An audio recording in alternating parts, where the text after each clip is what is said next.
another one by the same creators. There was a little bit of a problem with the download though.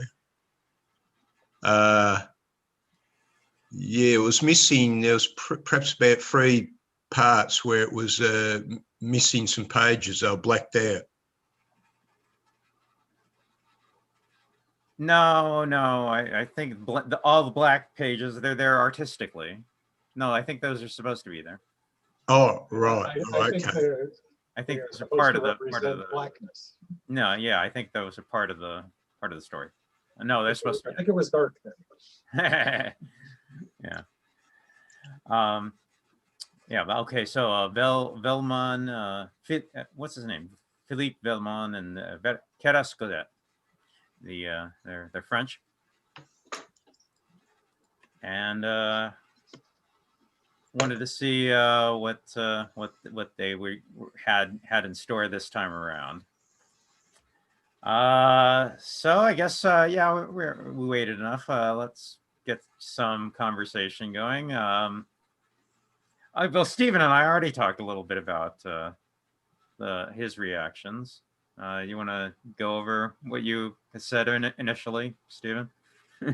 Oh yeah, well yeah, I got to the end, and I think there's the beautiful darkness, and this one have a common theme, and that's the heart of darkness.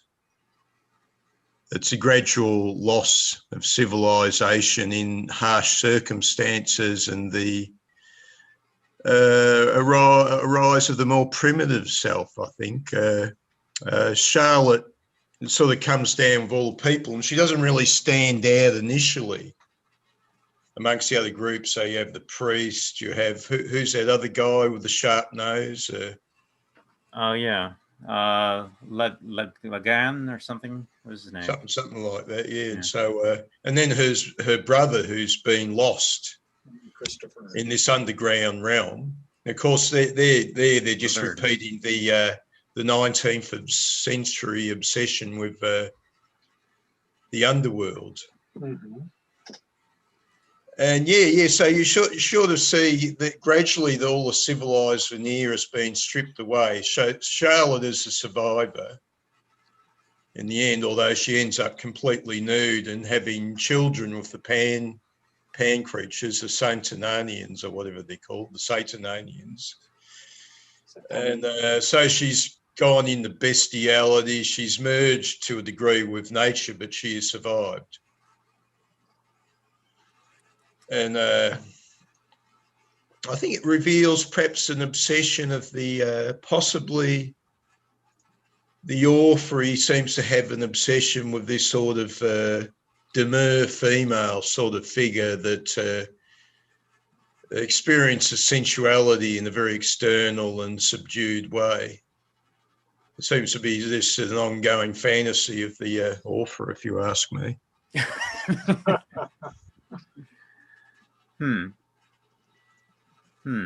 Possibly. Yeah, there's some rich thematic material that can be mined from here, certainly. Anybody else want to give a reaction? The book. Yeah, we're certainly we are talking about what happens when you are thrown into such a chaotic environment where none of the rules of civilization apply any longer. Yeah, what becomes of the human psyche? What might it evolve into? Yeah, there's something there, I think, worth thinking about, because it gets into the nature of humanity itself, gets into the nature of, who are we? If you did strip away our social niceness, social politeness, and social indoctrination.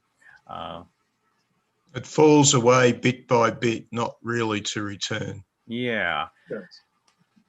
Kind of reminds me, though, of my philosophy teacher who was big into like animal rights and everything.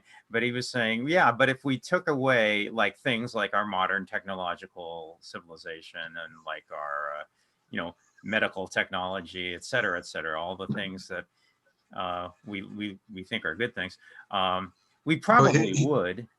He's reduce always our lifespan. stressing his anti-Western, anti-white credentials, which, as far as Nietzsche or Heidegger or any of them would be concerned, is nothing but bullshit. Yeah. Any of it, all of those ideologies Yeah. are bullshit. But he's done what Stirner warned him not to do. Don't exchange the new gods for old. Don't get rid of the old bullshit and then become the victim of the new bullshit. Yeah, we've all just agreed on these social conventions, and they could collapse like a house of cards at any second with the right conditions, the right pressure. I think we could all say that. But yeah, if we got rid of it all, yeah, okay, we probably would. We'd reduce our lifespan a lot, and we'd probably reduce population.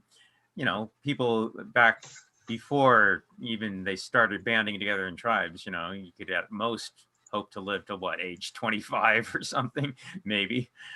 But I think that, you know, the point being, maybe actually that's not a bad thing. Maybe, I mean, I don't know if I'd agree with that, but I'm saying the argument is that might be actually good for the environment, might be good for the way humans are intended to live. Potentially, I don't know if I'd agree with it, but intended by whom? Who is doing the intending in that sentence? There's a term for there's a word for using terminology in that way, but what he's saying is that human beings are designed to be hunter-gatherers. Designed? Well, we're not saying there's a designer, but as if they are designed to be hunter-gatherers, as if. Okay. So there's probably a specialised one of those miraculous Latin or Greek words for the concept, as if I'm not too worried about jargon. I'm worried about the thought behind. I mean, when you say we are intended to be this way or we are designed to be this way, the word choice implies that someone is doing the intending, someone is doing the designing, and I'm just questioning: do you mean that consciously, or is this just casual speech? I'm just trying to figure out where we are. Yes, well, we're inferring there's an intention in nature. Okay. But for example, a piece of technology that humans would use, you know, your basic tools, your stone tools, and fire, because human beings probably couldn't survive without them. Probably couldn't survive without fire. Probably couldn't survive without stone tools. Of course, that was Nietzsche's big point, that look at this animal. It's not built to survive in nature. The leopard's the expert. The leopard's built to survive in nature. Humans are weaklings. And yet, here we are. Because they have tools. Well, and so, yeah, the human who naps the flint into a spear point is doing the intending and doing the designing of the spear point. In that case, there is clearly an agent involved. There's an actor. I just, you know, and when you get a story like this where you're going into a whole new world with different sets of rules, where people walk across the roots upside down, giant sloths get bit in half by space crabs, you know, you got a different set of rules, and you might find the question meaningful to ask who designed this.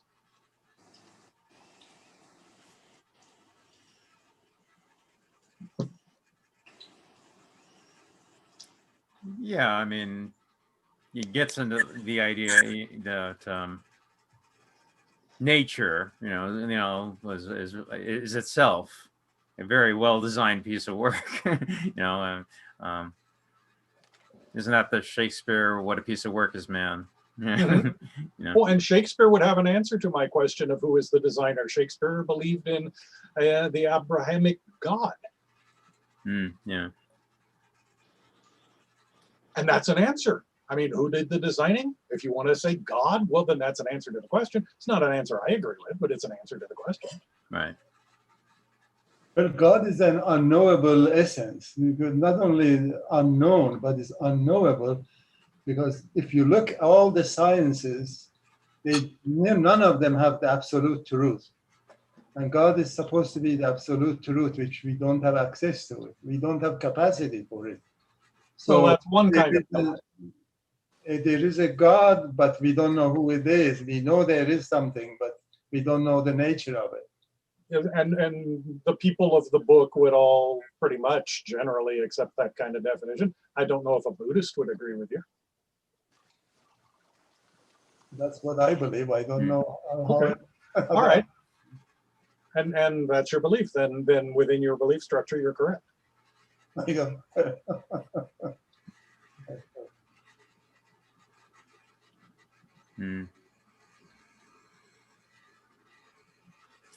Yeah. Okay. So, Hello. Hello. Hi. I just kind of like joined in late or whatever, but I think it's kind of like onto something when you say like the belief structure, because like each of them kind of like has like a different point of view.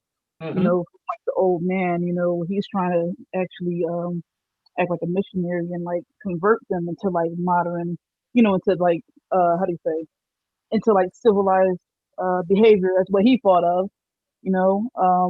And I guess Christopher he just like corrupted with, you know, this whole new, environment, and I guess just being lost in like in it for so long, I guess with like his how do you say with him being like an explorer, he was just like I might as well just go deeper into whatever into like the beyond. I don't know. It's like each of them had like a certain thought pattern, you know.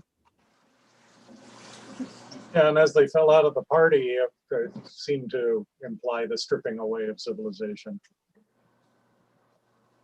What was Pointy Nose was Laverne, I think was his name.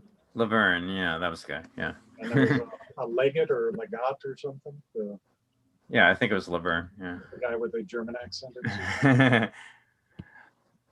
Yeah.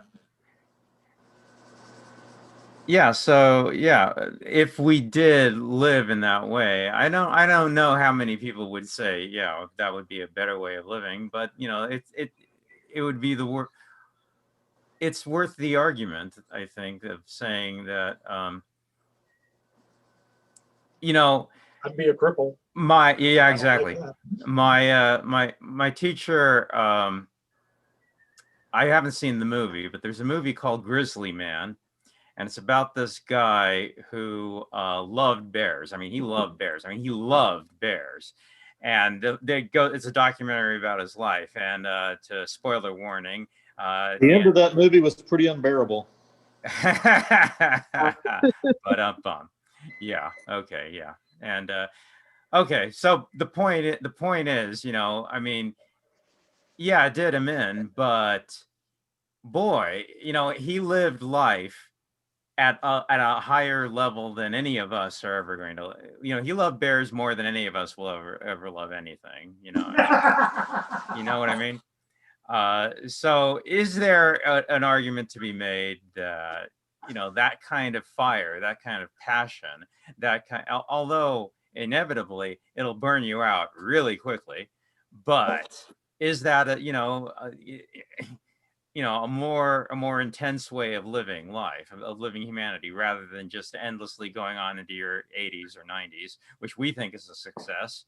But maybe by a different rubric, it could be said that guy lived a more exciting, more passionate life than any of us will ever know. Does everybody know how this movie ends? That's what I'm asking. Grizzly Adams, I think. Was he killed by a bear or something? Yes. Yes. Ultimately, by the end of the movie, he gets entirely devoured by the wild pack of bears that he was which occurs in he the comic. Became one with his passion. Well, but no, the point was he was very conscious. He was very conscious, and he said as much. He said he loved bears. I'm not saying that. He loved bears to the point where he said, if I am killed by bears, that would be an honor. Oh. It would be an honor for me to die by a bear. And he did. Hmm. That's how much he loved bears. Right. That's a mental imbalance. I mean, if you If okay, you have yeah. no- Now, see, that's what we would say, yeah, isn't it? well, So, that's Well, what I mean, well, that's him what just any constantly saying that, person. it's probably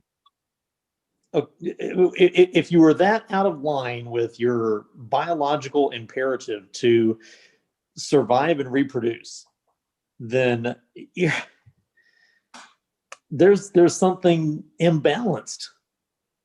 Someone should have interceded for that guy and said, okay, yeah, you love bears. We respect that you love bears, and you want to give money to I mean, ursine quality. Isn't that the word? yeah. Ursine conservation.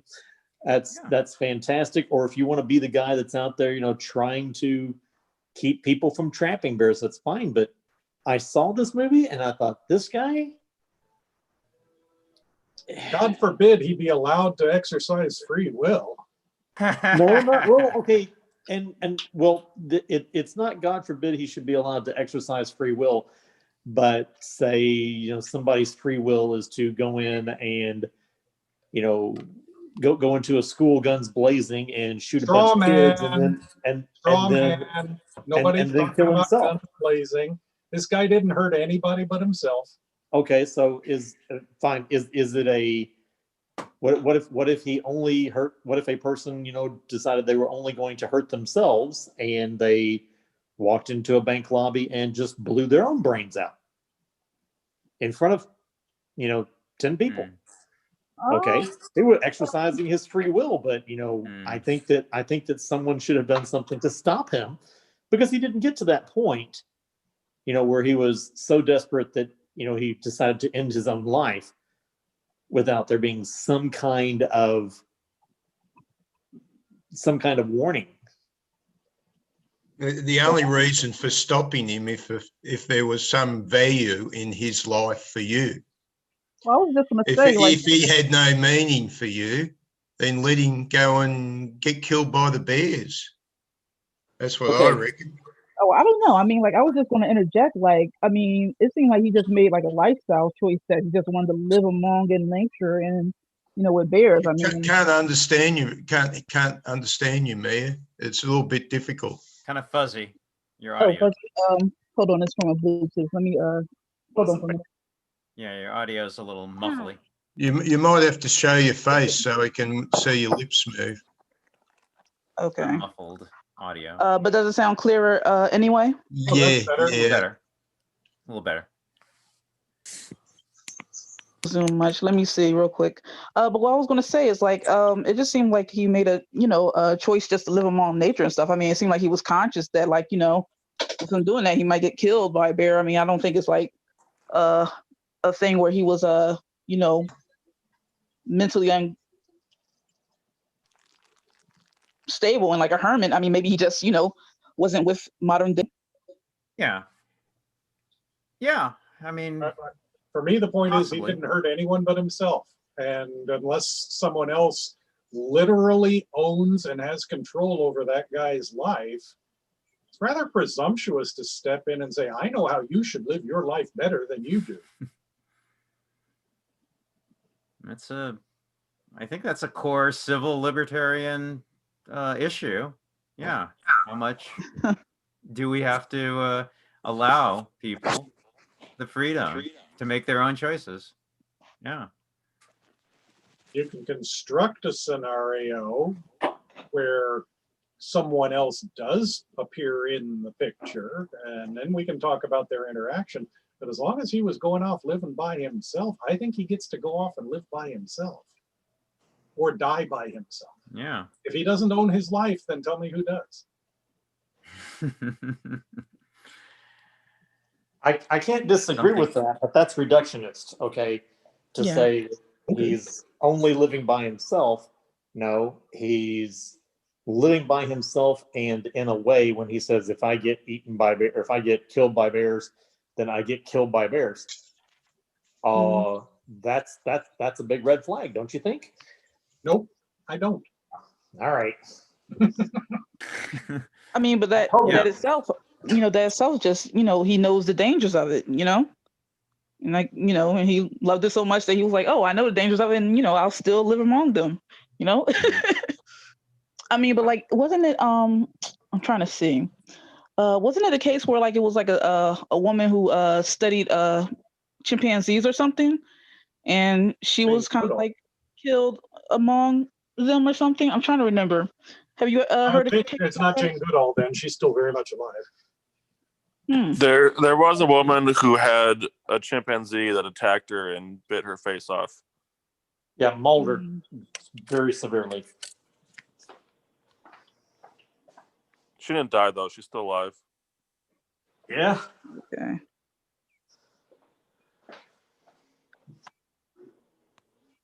Hmm.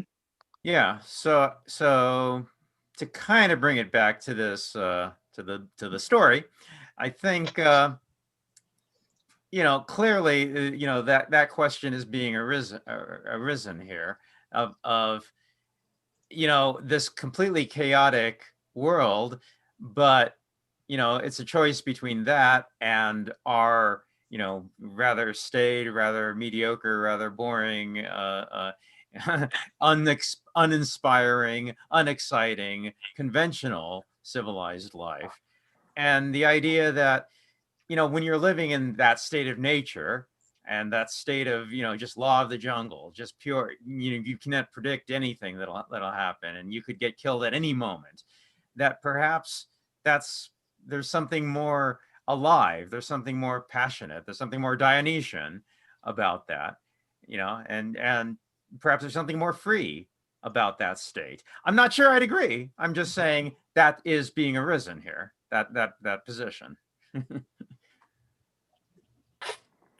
Something more connected to the fire of existence, I think. Maybe. Clearly that's the choice she makes at the end. And she says maybe there's something that we've lost by our civilization, that we've leached out of the passion and fire of being alive. And we've settled for a reduced a life, a reduced circumstance of existence. I'm not sure I can I don't know if I agree, but I'm not sure I can dismiss it so readily, is what I'm saying. I think It's something worth pondering. greatest thing we have lost is humility, because Maybe. we want to play the role of God and know everything, and if we don't know, Yeah. that's no good. I am a physician and I don't know everything, but I should Yeah. be still physician and to follow the whatever I know accordingly. So Yeah. we are not doing that. We are trying to say this is the last, and I know I don't want to believe. I don't want to progress. There is nothing more. That's stupid, silly attitude, vain proudness, vain proud.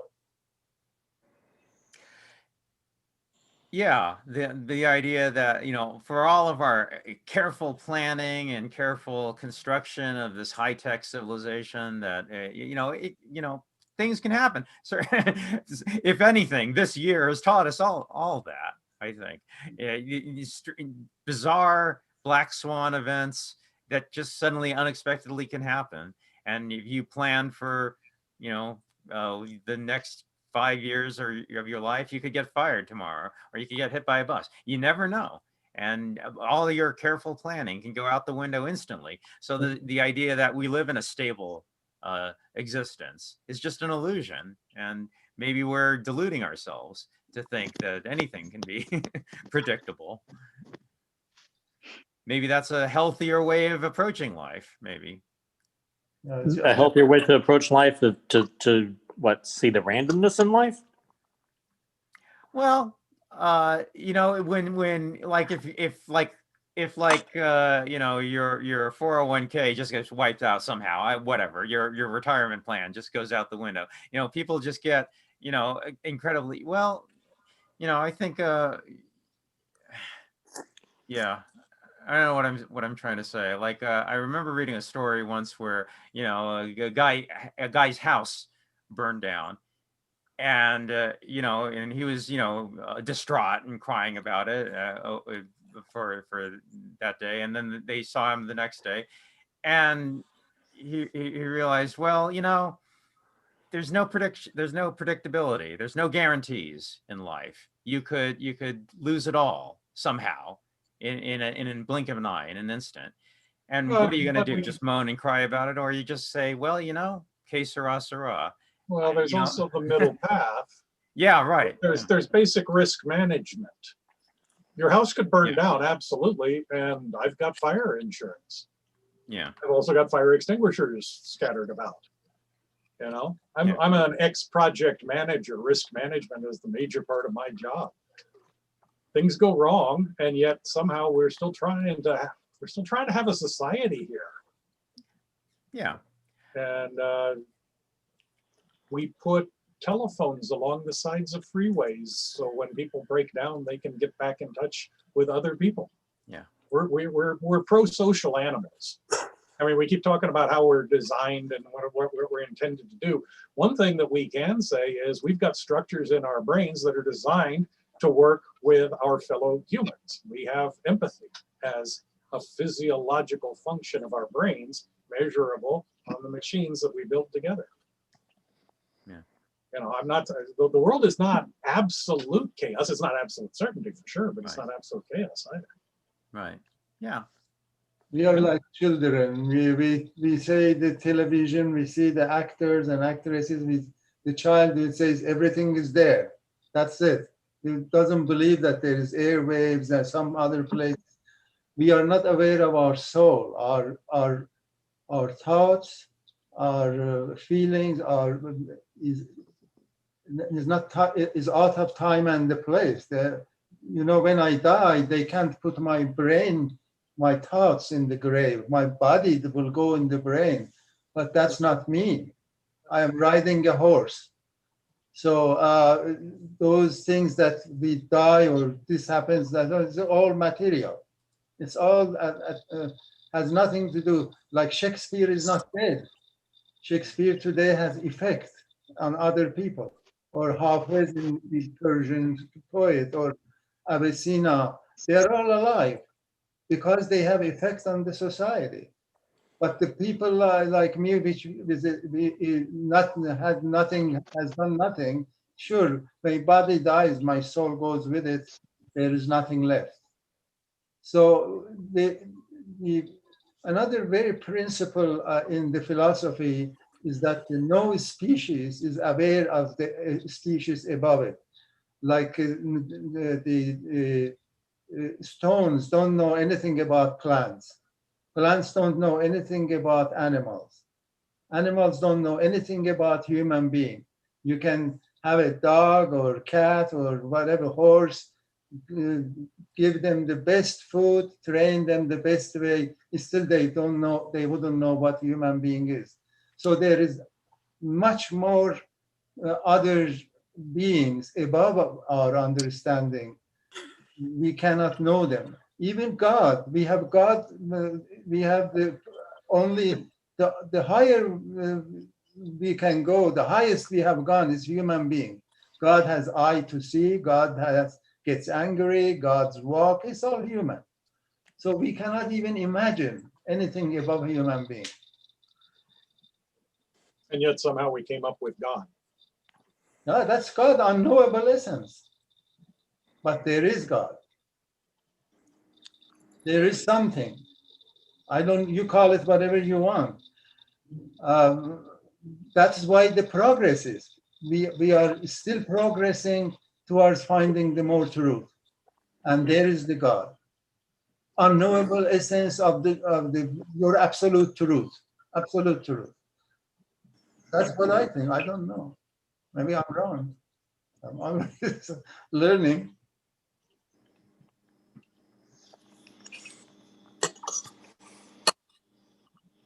Hello? I do think that's one of the main themes of the book, which, if you remember, one of the main phrases that's used multiple times through the story is what? When he says, admit you don't know everything. You don't know everything. They say that throughout the story.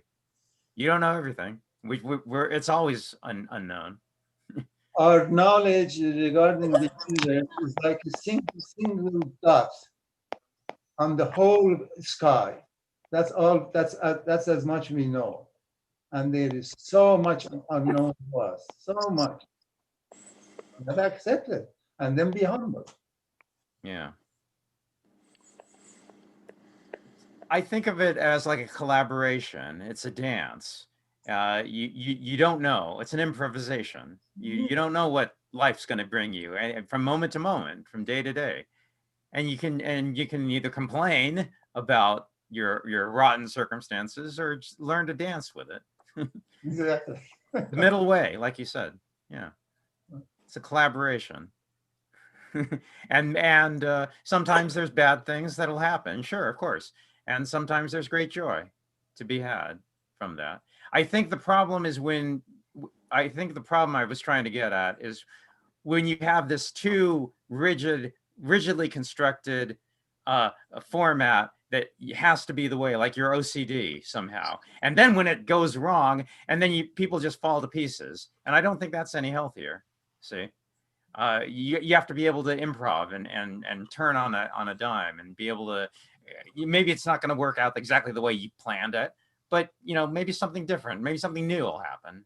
And if you're too rigid, then it's like buildings, right? They have to have some kind of sway. Skyscrapers, for the wind, they have to be able to bend just a little bit, not too much, but just a little. Yeah. The Persian poet says, "You are only what you think." That's your thoughts is you. And if you consider that human being is outside of time and place, you can be on a star that Voyager is going to take 85,000 years at 20,000 kilometers an hour to reach the nearest star. And human being can be there without any time. Boom, we're there. And there has been 100,000 people concentrating on that star. There will be no crowding. We can go 1,000 years back, 1,000 years forward. So we are out of time and place. Our essence, our humanity, our humans. But our body is animal, as he pointed out. We also have the animal. We have also the plant. We have also the oil and the stone in us. All of them are in us, but we are also above it. I was just wondering about the three characters that, how many characters succumb. The priest succumbs. What's his face? The guy with the pointy nose. He goes through the bear trip and lets himself be eaten by the Satan creatures. Yeah. And her brother has just lost himself on his, desire for discovery or knowledge. He's they all succumb to egotism, I think. That's when you fix yourself on something external. She didn't. She was an egoist. She wasn't out. Charlotte wasn't out to prove anything, was she? She was only doing what, she had no big ideas about herself. The others did. Their big ideas did them in.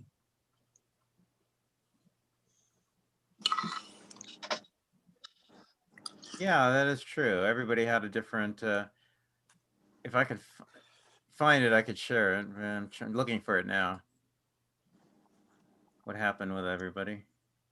Everybody chooses a different path, like you're saying. A different reaction, different response to the circumstances that they're in. Yeah, let me, okay, here we go. Sharing, here we go. Okay, so yeah, this is Laverne. Yeah, certainly. Now is not the time. Yeah.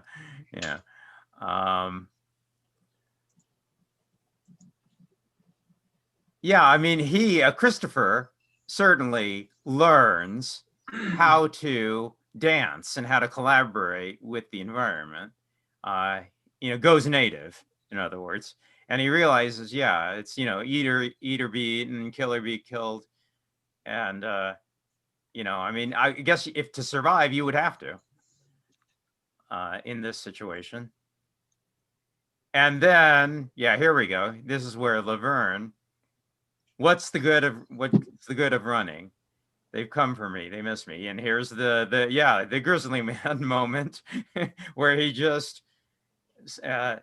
So this is a different response to it, where he this, in other words, becomes one with the environment, just by different method, and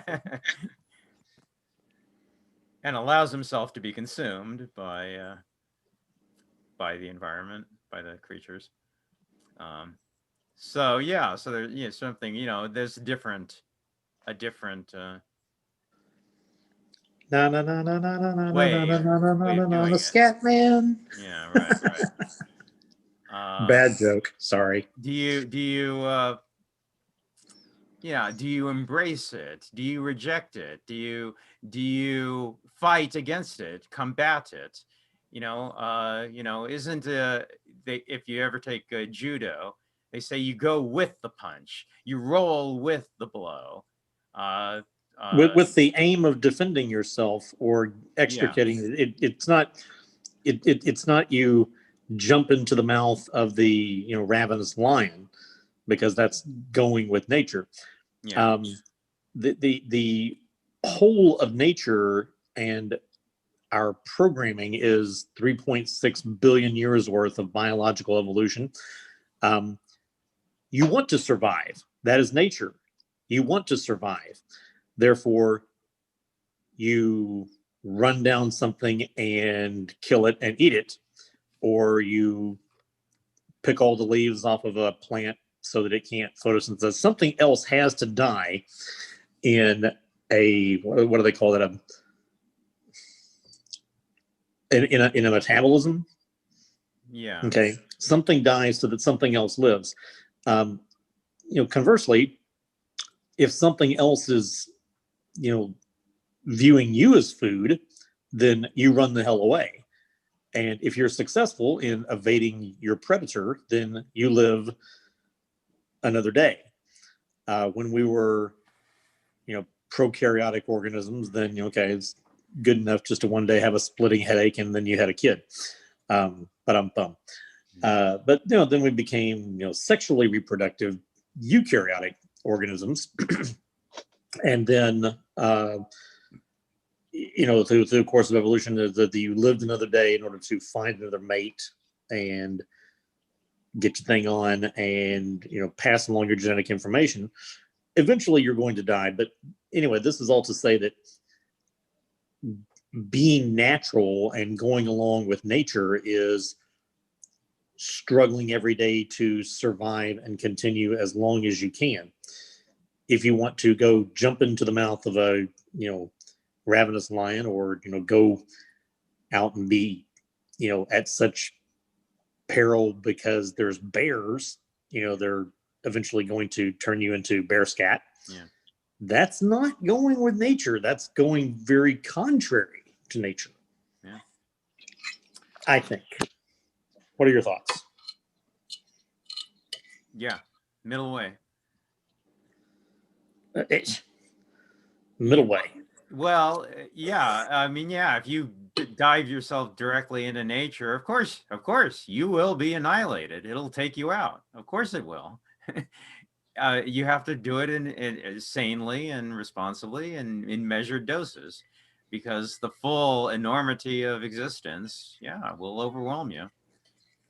Right, Stephen? Yeah. Well. I suppose Nietzsche's pessimism was based on the Darwinistic idea that he looked at it and he realised Darwinism saying that 99.99999% of living entities are losers. They're going to die. And Nietzsche realised he was one of these. And it made him feel pessimistic. He'd gone from God, Christianity, which said, oh, you can be a little bit behind the times, you can be a little bit down, but you're still there. You're still something. You're still somebody. Whereas Darwinism's saying, yeah, you're a piece of bear shit. Most of you are just bits of bear shit. See you later. I don't know. I'm a product of a couple million years of the meanest sons of bitches around. We killed everything that got in our way. Proof? I'm sitting here. Every single one of my ancestors lived long enough to have kids. Yeah. It seems pretty good. I kind of like it. I think I'd be a terrible disappointment to my ancestors. I've completely forgotten how to nap flint, but you know, we keep talking about people getting back to nature. Well, what is nature? My nature includes a club. My nature includes sharp pieces of rock. You know, if I wanted to go back and live absolutely naked, my talons are kind of weak and my fangs aren't very long, but give me a rock, give me an old bone, give me a stick, and I'm going to make the things around me kind of scared because I got something they don't have. I got a bigger brain than any of them. I know how to use tools, and yeah, there are animals that use tools, absolutely, most definitely. But I'm better at it than they are. Well, there was another movie, Into the Wild, and again, same story. It did him in. It took him out, which is what'll happen. Yeah. Oh yeah. Well, yeah. I mean, a chimp, yes, can use a stick to fetch a termite, but a chimp has yet to be seen or observed in any sense chipping a stone down to a jagged but sharp point, and then affixing that to a long stick because they could conceive of a spear. Yeah. Something happened around, a 500,000 years ago that set our ancestors way above chimps, and we don't even know what that is. But yeah, we came boiling out of that valley in Africa and killed everything else that got in our way, including the other kinds of homos. You know, the Homo neanderthalensis isn't around anymore. I love the way you put that. Including all the other homos. The we other killed them. species in genre homo. I get it. If you can make scat jokes, I can make homo jokes. All right, fine. Fair enough. Yeah. I mean, actually, our names aren't that very different, are they, Sean? Barrett and Baggett. Yep. Where you at, in Seattle? I'm in Los Angeles. In Los Angeles. Okay. You got a different kind of jungle. So I argue that it is not against nature to desire to become bear shit. You were listening, Chris, were you?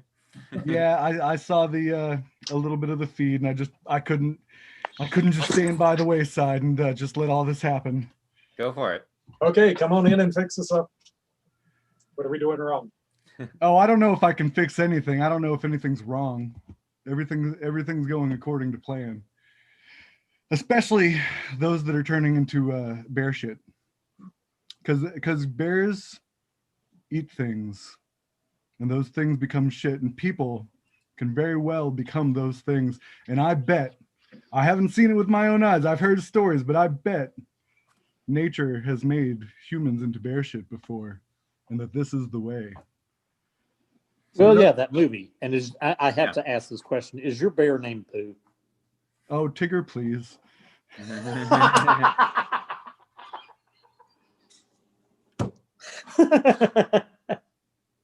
Fantastic.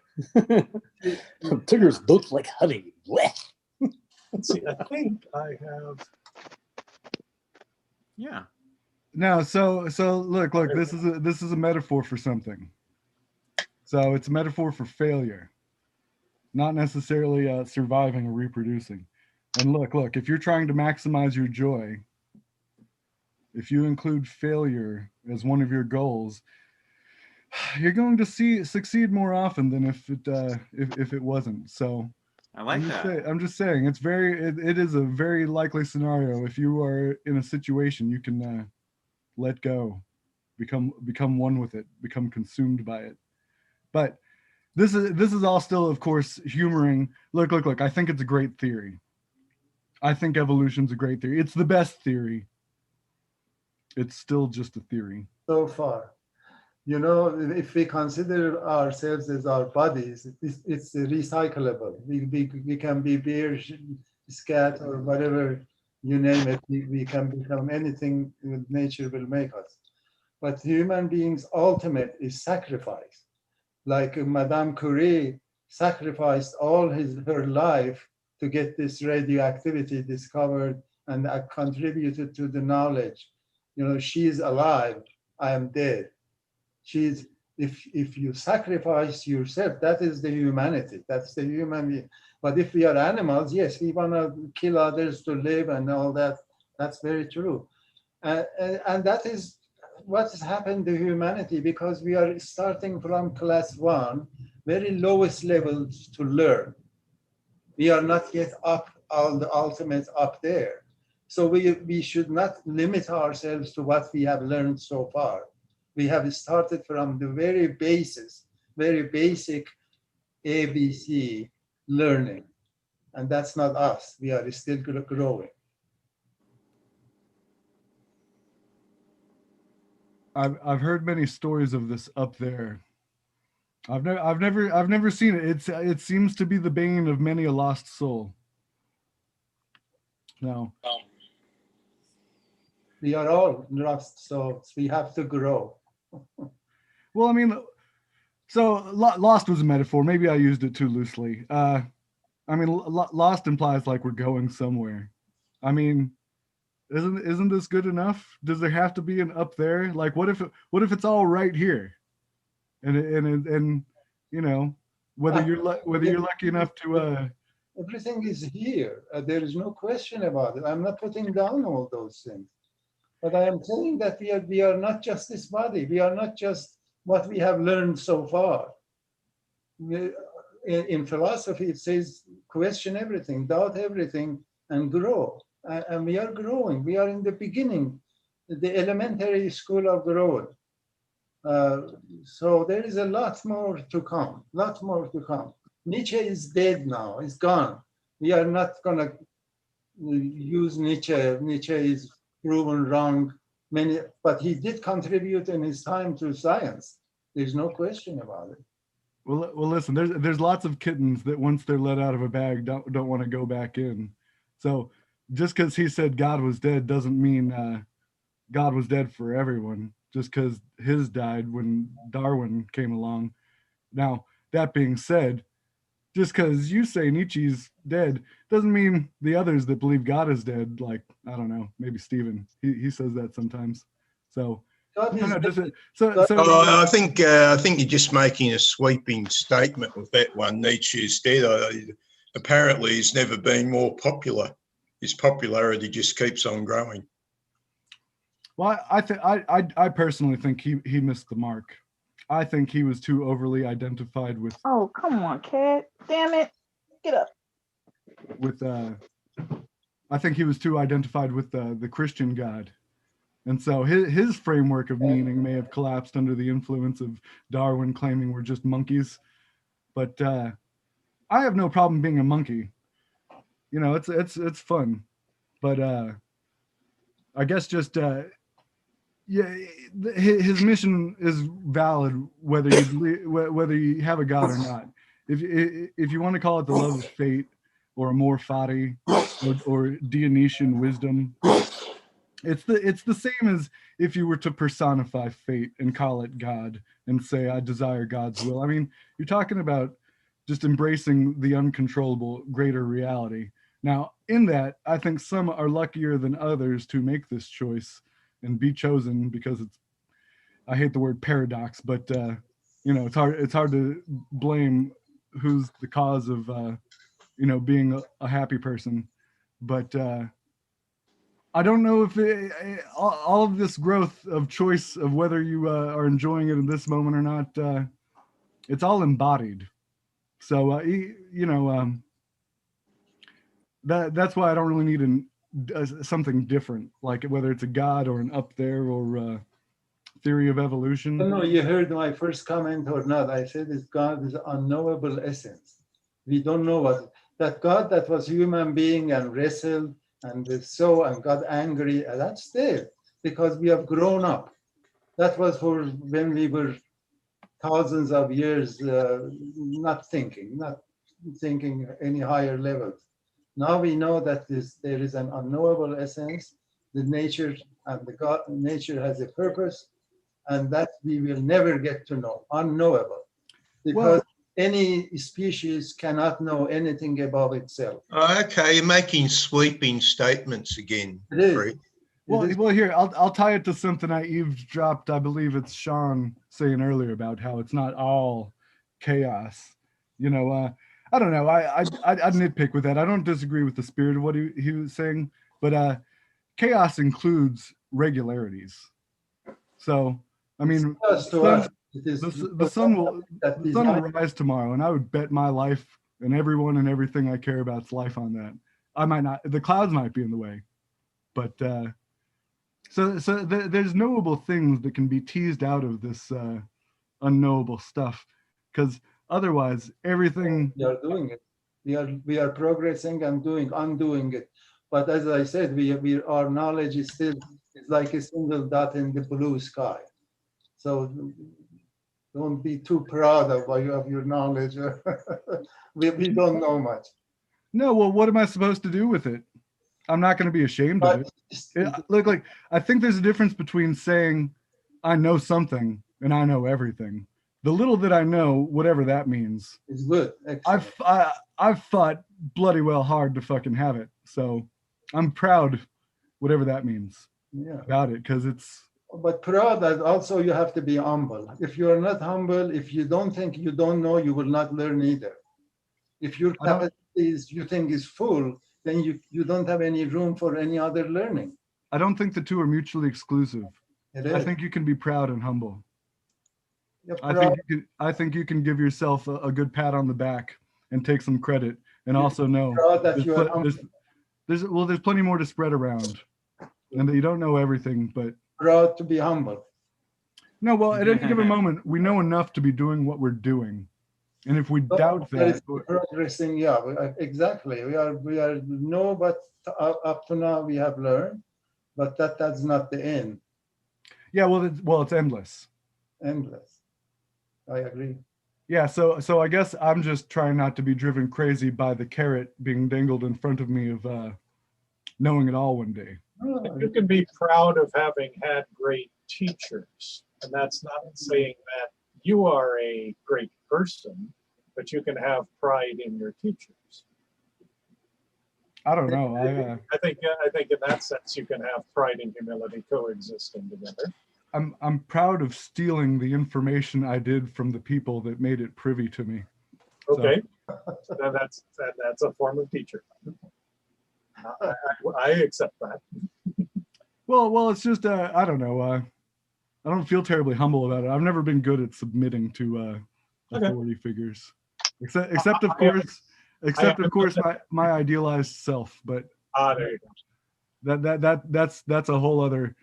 I'm not trying to be that narcissistic. We're just getting to know each other. I dare say I know somebody else. You have to be humble to yourself, not to anybody else. You're humbly learning. You say that I know this much, but I know how little it is. I'm still gonna learn. That is the way to be humble, not going kissing other people's hands or feet. No. Anyway, so what was it? Why did Charlotte survive and the others failed? Right. Yeah. Charlotte wasn't really there making a big statement, was she? She was keeping centered on herself, but there was the others that decided they'll go out on a limb. One thought, well, I'll convert this realm to Christianity. What a big fucking ego trip that is. And the other guy goes, "Oh, I'm going to be the fountain of all knowledge. I'll know everything about this." And And so we've got the pointy nose guy. What was his name again? Laverne. Laverne. Laverne. Well, he's what was his angle? I didn't quite pick up. He always annoyed me with his nose. I kept on looking at that nose and figured that's a guy I don't want to know. Looked like Colonel Clink or something. I think he was like I don't know. It seemed like he was like putting Christopher on a pedestal or whatever, just was like how do I say? It's kind of like he took what he how do I say? He was taking what he did for like, like for what do you say? Like for truth, like, that the Satan how do you pronounce it?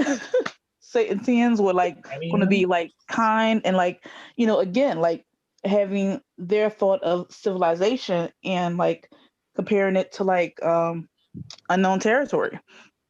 And I think it's just like, when he was subjected to like, I guess what was like really real, the reality of it, it just kind of like, shattered like what's the point of like even trying to go back to the thing that he's used to. Well, I think the point in the story was that their errors consist in anthropomorphizing the realm they're in. They anthropomorphize the Satans. They start seeing human motives in them and that, and they learn that's a little bit wrong down the track.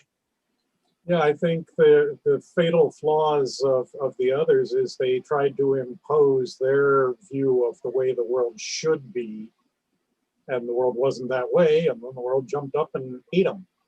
And I think Charlotte just had the mental flexibility to observe what the world was doing and say, oh my God, they're doing this. Oh my God, they're doing that. Quick, let's run over here and hide, or whatever was appropriate.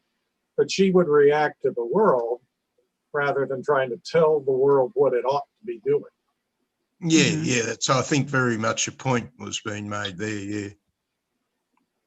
I mean, like the only person other than her that kind of like came close to, I guess, surviving was like the priest or so.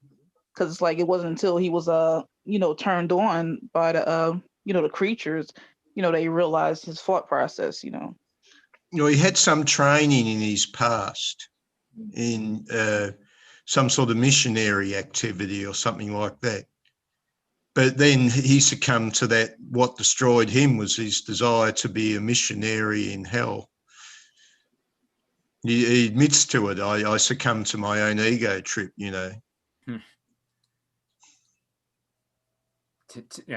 Trying to tame the untamable. We'll see. Charlotte was more the egoist. She remained centered on who she was and what her concerns were. And then she gradually learnt that some of her concerns weren't worth it, like her brother proved to be an unworthy concern. Yeah. Choosing the wrong God.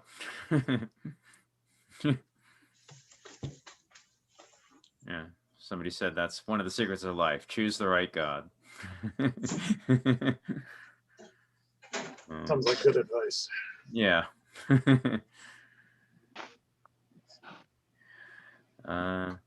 Yeah. Okay. Well, let me see if I think I got some of this because, yeah, I think everybody here had a certain goal, I think. But I think it was basically like hubris. Like, for example, yeah, Laverne really did want to come to an understanding of this and then gradually realized it's just too big. It's just too much for him. I think that's the idea with his character. The idea that, yeah, any type of approach to such a enormous reality is futile. And you're just, ultimately off target. So what was Laverne's sort of character like? I didn't pay that closer attention at the I think beginning. it was he's just very smug. He comes off as very smug that he's going to be able to tame. Well, he's Colonel Clink there, because Colonel Clink was always very smug. Yeah. I mean, I think he does want to, like any scientist, like any good scientist wants to, they want to tame nature and think it can all be categorized and systematized and put into boxes. Oh, so that's what he was. He was a scientist, was he? Yeah. Well, yeah. He says, yeah, he's a trained mountaineer.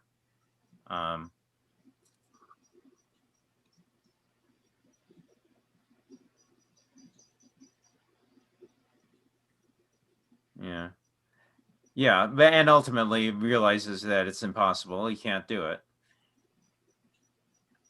Which eventually all of them do. Yeah, the priest does in fact want to convert, spread a missionary urge, I guess, and then it realizes that that's impossible as well. So yeah, I guess it's ultimately the futility of it all, of even making the attempt, even though we delude ourselves into thinking that we can. Well, you got to look at all that there was quite a chunk of ability and training in that entire group, and only a very small portion of it survives to go on. Yeah. So Charlotte is the lone survivor by the end because she realizes what you have to do. She comes to her conclusion that Christopher came to in a different way, that you have to learn how to dance with the environment and go with the flow, as he puts it. Let me see if I can find that part. If I can find that part where he's actually.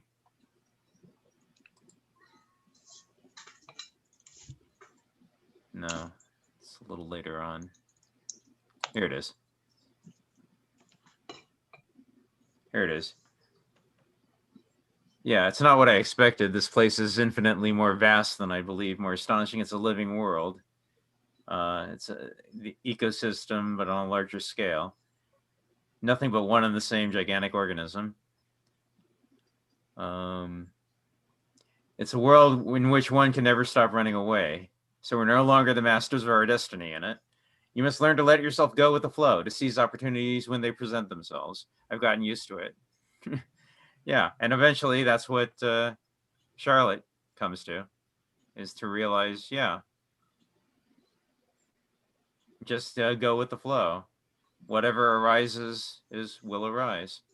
And maybe that's the healthier way we should all be living. Maybe we're just. No, I think the trouble is he went with the flow way too much. Yeah, ultimately, that's the other side of it, isn't it? Because in the end, here's where it happens at the end, is he entirely gets consumed in a completely different way this time.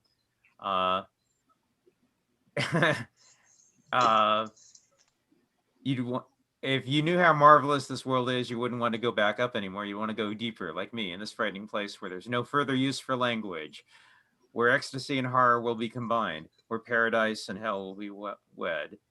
And see, He's lost his internal ego. He's lost his egoism. He's totally consumed. Totally consumed by the environment. Yeah, and well, this was the story of the Heart of Darkness, wasn't it? We had Kurtz and Marlowe. Right. The horror. The Kurtz gets completely consumed, but Marlowe's able to come up to the abyss and make his way back. Now, I remember one lecturer claiming Marlowe's quality was commitment. So I don't know, that was one existential lecture about 30 years ago.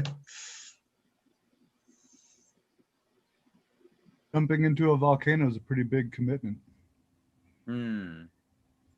So maybe he lost himself, but maybe that's what becoming one with the universe is all about. Right. Maybe if there's anything left over, let it have its fun in the theme park before closing time. The fire born is at home in fire. So we looped back around to the idea of the all-consuming passion being better than a life of mediocrity.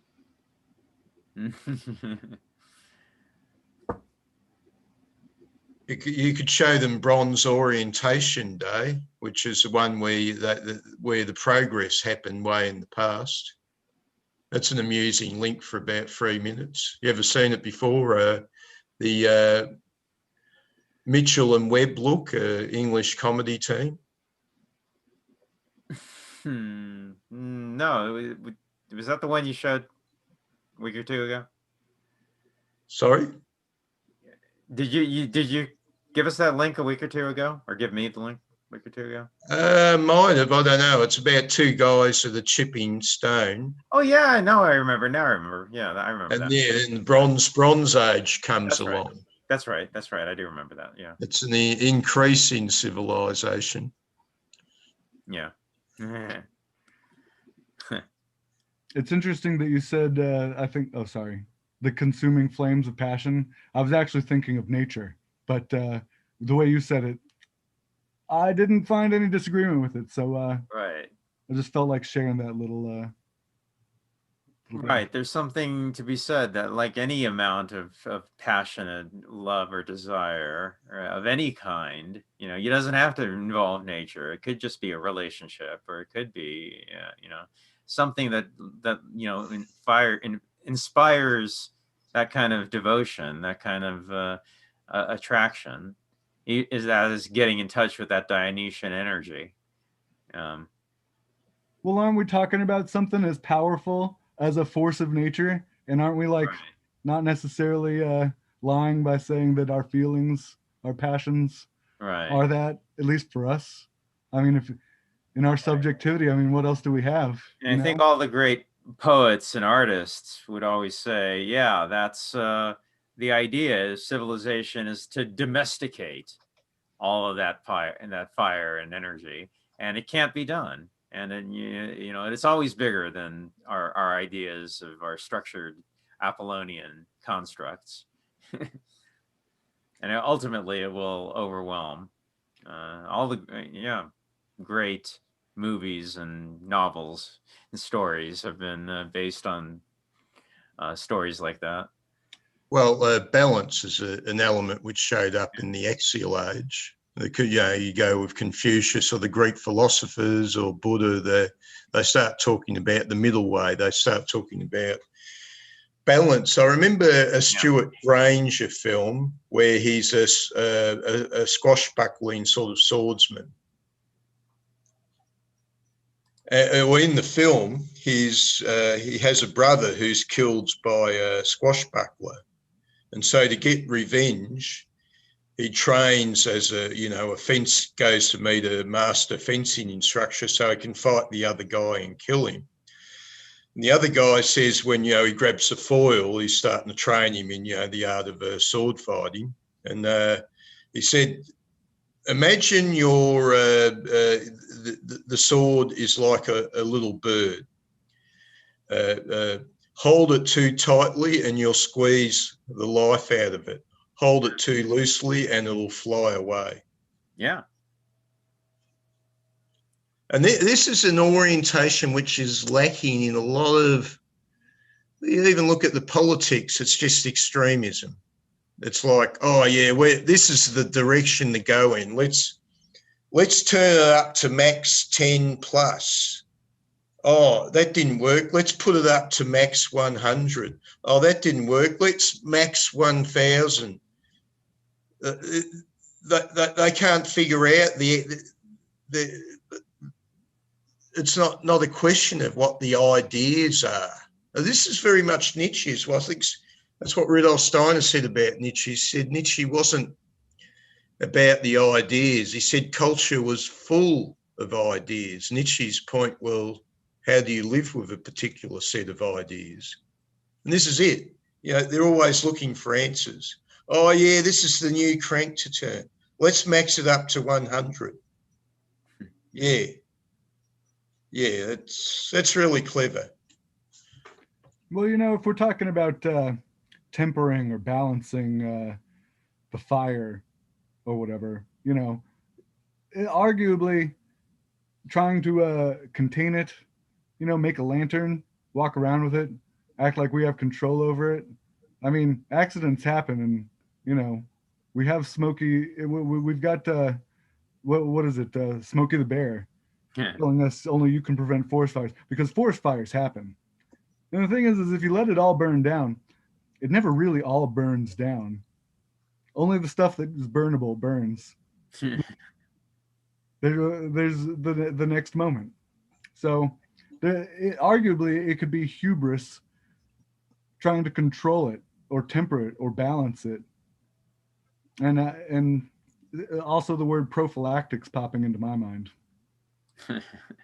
It's like motorcycle helmets or condoms or other analogies. They make it a lot safer, but it's not as fun. It doesn't feel as good.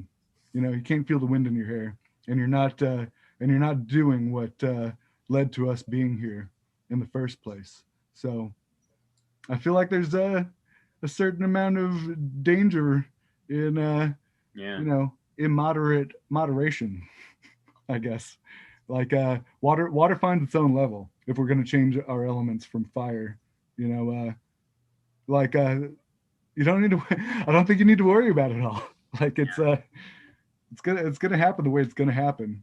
If you want to call it fate or whatever jealous god you believe in. Yeah.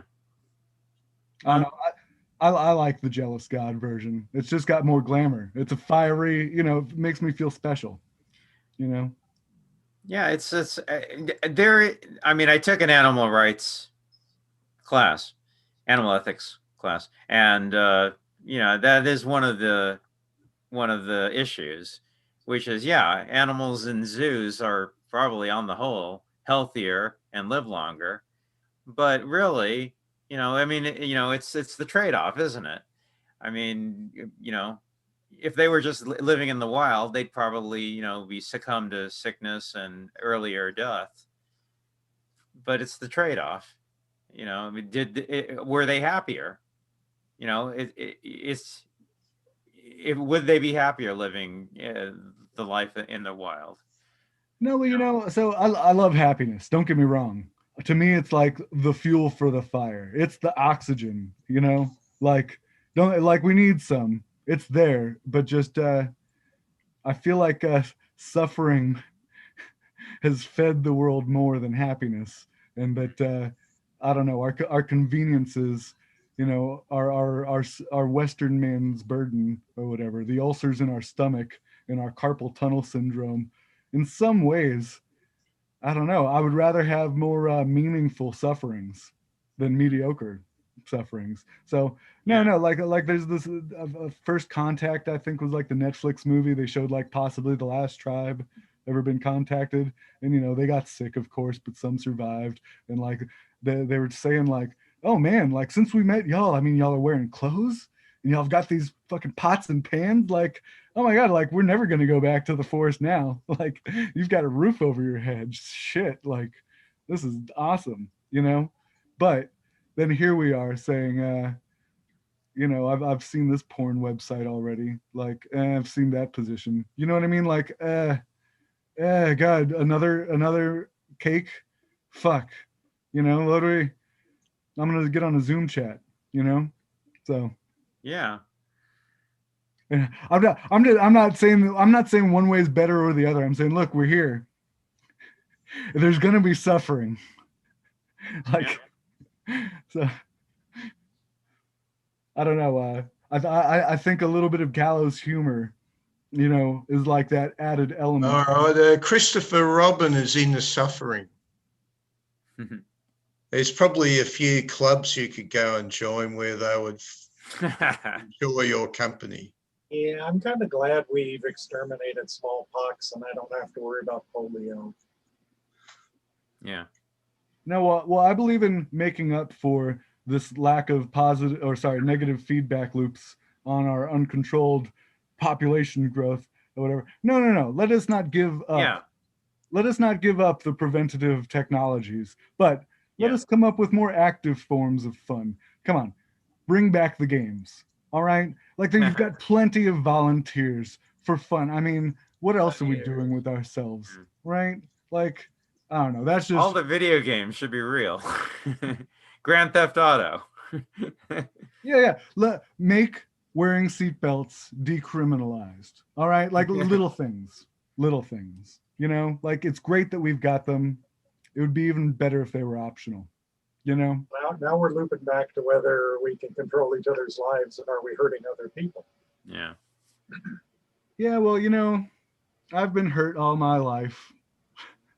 I didn't ask to be born, you know, and yeah, I love my life, and that includes, you know, the parts that need to be redeemed because they weren't as bright as the others. But I know every breath I take destroys universes. Yeah. Everything I eat was once alive, even if it didn't have a brain.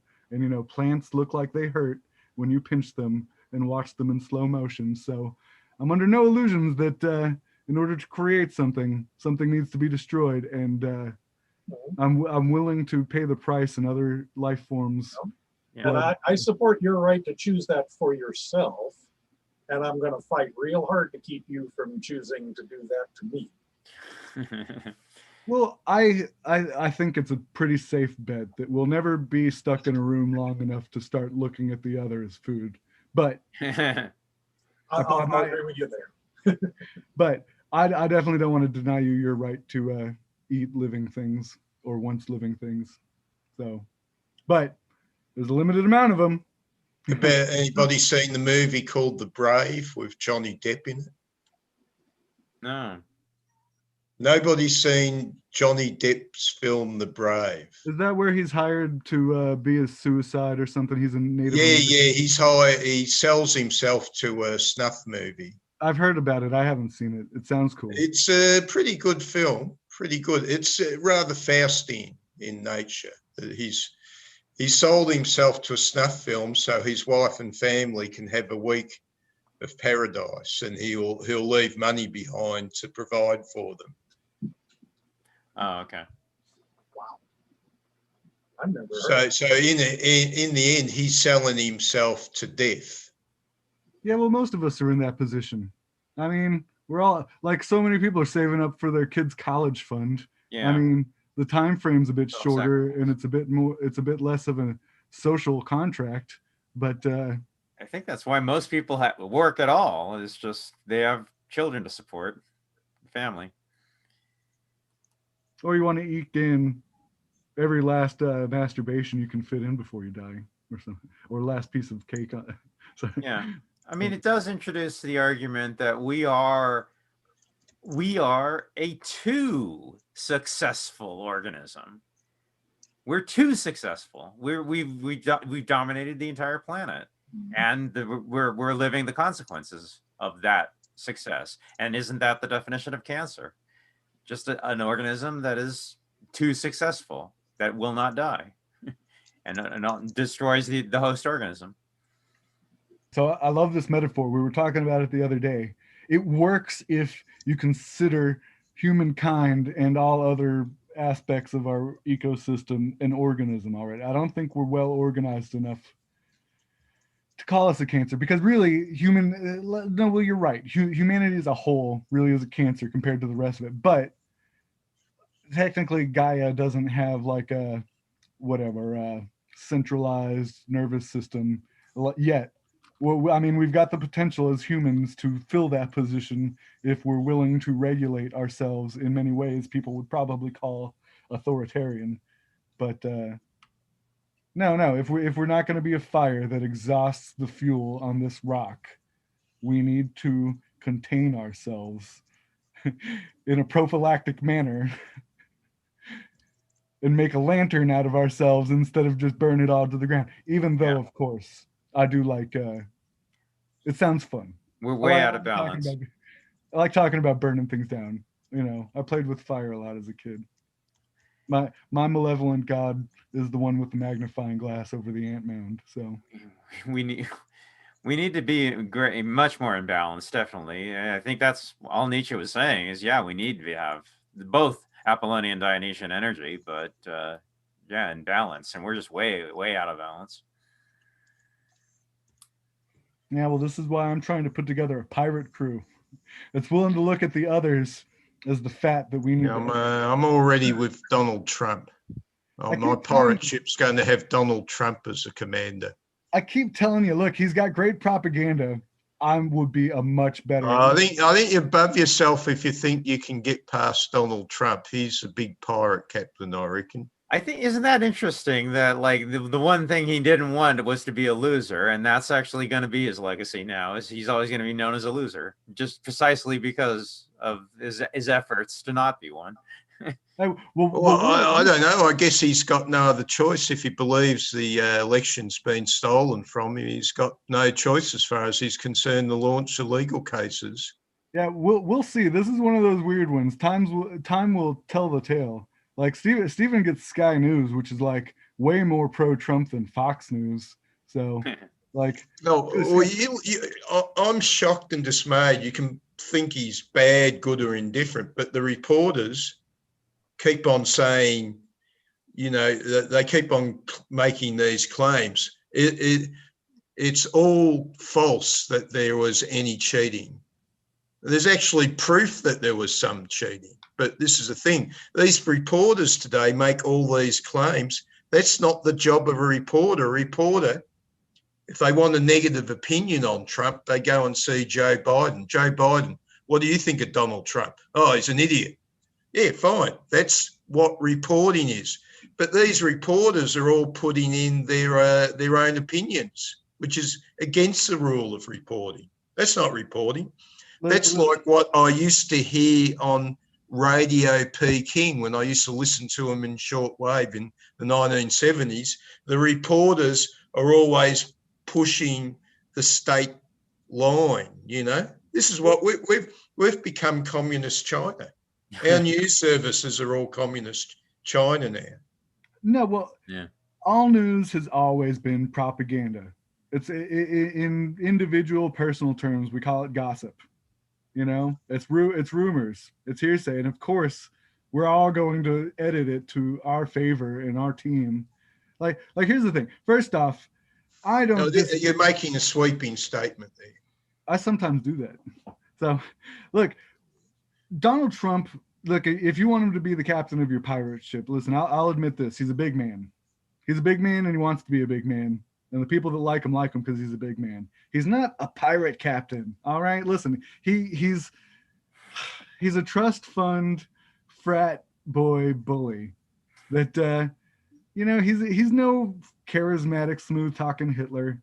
You know, he would be so much cooler. I don't think you would last against Donald Trump. He'd beat you on so many levels. I don't think he's got the poetic spirit. I can fly by the seat of my pants a little bit better without. He's never taken a punch in his entire life. I'm a genuine bully. All right, he's just a psychological bully. I throw elbows. I guarantee. You're saying that Donald Trump has never taken a punch in his life. I guarantee it. He's never taken. You mean his 4 years of presidency, where he's been pursued with impeachments? No, I mean physically attacked viciously in the press time and time again. He stands up to it all. And you fail to notice that, David. I have severe doubts about your judgment now. Look, I don't know his full biography. If he went to college, he was probably hazed by his fraternity. So I won't say he's never taken a blow. I don't know. You're creating fantasies now. What has really happened is more my interest. Okay. Now you're making sweeping statements. I'm making fantasies, but you want Trump to be the captain of your pirate ship. So.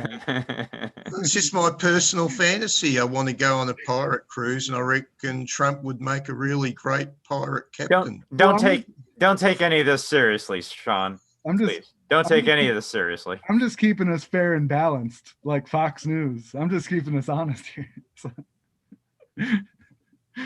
All right. Anyways, look. I'd like you to come back, Sean, but don't take any of this seriously. I'm not going to sign up for multiple hours of Trump as pirate captain. We are going to have to talk about something else if you want me to stick around. My personal prescription is be as confused as me and watch every news channel available, even international, like Sky News in Australia. I'm sorry, what are you saying? I'm saying, Be as confused as you. yeah, like you don't have the optimum level of confusion if you're only watching one or two news channels. You need to watch Fox News, One America News Network. You also got to get MSNBC, CNN, the activists. She was denied. I can't see the point for me of being as confused as you. Now, if you like being as confused as yourself, Your fantasies are as impoverished as electing Trump your pirate captain. Listen, that's fantastic, and I applaud you. My pirate ship's better than your pirate ship. All right, that's all I got to say about it.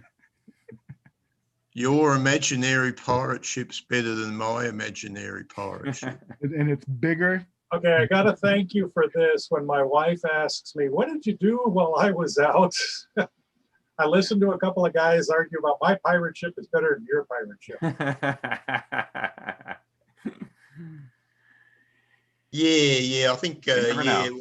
well, stop going on about our personas. Yeah, and you're get back welcome to you and your wife. Get back to a narrative, you know. So whose pirate ship would Charlie be on? Charlie. Who's Charlie?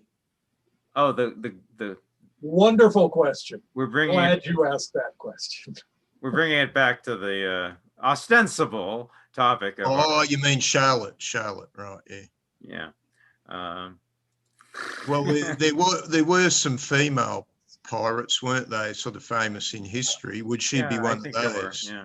Well, there's actually an illustrated novel based on the Pirate Queen, isn't there? You know, the redheaded. What was her name? Jane Bonny or something like that. Mm-hmm. And money. Oh, I didn't do my homework. That's why I don't want to. I still say there's some rich philosophical depth that we could plumb through this, and I think that's the mark of a good work of art is that you can have good discussion about the themes raised in it, and I think this was Where did she start off, Charlie? She had a problem with her mother. Was her mother still alive or she died? Her mother was dead. Well, I think it was that she was committed to an asylum because she lost her mind. Yeah. Okay, that's not too good, is it? And she was in a one-horse town that, you know, didn't like redheads. Yeah, that's right. Yeah, she was the illegitimate daughter of that product of the rape, which drove her mother insane. All right, so she was on the downer as far as that little town She goes. was never embraced by her community, so she was always the odd woman out. So she sought new horizons in her village. Yeah. So she was kind of a reject from the upper world to begin with. So she found a new world for herself down below. Yeah, it's interesting. Well, you know what? I think Christopher kind of like had the same thing or whatever. You know, it's like he heard his mother say, he believed what his mother said, that she was like literally raped by a real demon, you know? Yeah. And sought to get the evidence for that. That's crazy. Christopher's the name of the character. Not you, Chris. Yeah. I'm sorry. I want to get y'all take on the guy Legoff, the one who has stabbed. Yeah. There's another example of how can this affect you, change in your circumstances. He took a very different path, didn't he? Yeah. Yeah, I mean, it seemed like well, I don't know, because you know he was well, he went to destroy the city of like the so-called civil, underground people, and when he actually saw like the real I guess Satan area or whatever, it seemed like he wanted to how do you say? It seemed like he wanted to like make an excuse that he can just kill and do whatever, like he was just saying like I destroyed hell already, so now I can do very bad things and still go to paradise. It's like he was kind of using that as an excuse. As an excuse, yeah. Yeah. Like it was just there below the surface of him. And once he found the excuse, he let himself go. Oh, that's right. What was the name of the refugee culture they found? So that was on the again, yeah, it's the heart of darkness where they're gradually going deeper and deeper into the jungle, and the Thule. Yeah. The Thulians. yeah, the Thulians. So that was the first stop on the way, was the last vestige of civilization that had gone a little bit into the jungle. It was Apocalypse Now as well, when actually it was a bit cut out of Apocalypse Now, where they visit a French Vietnamese plantation, but there was also the bit where there's the show going on where the strippers come out or whatever they are. So that was, you know, the last town on the edge of darkest Africa, so to speak. So he who got killed there? Yeah, I'm not remembering that bit, but yeah, there was a bit of a struggle going on there, wasn't there? Yeah. Well, yeah. Okay. Colonel Kurzweil got killed. Is that what you're talking about? Apocalypse Now?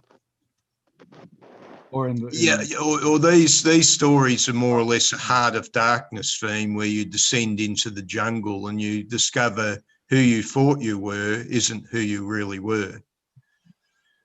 Yeah. So he just it's like the shadow version of the hero's journey.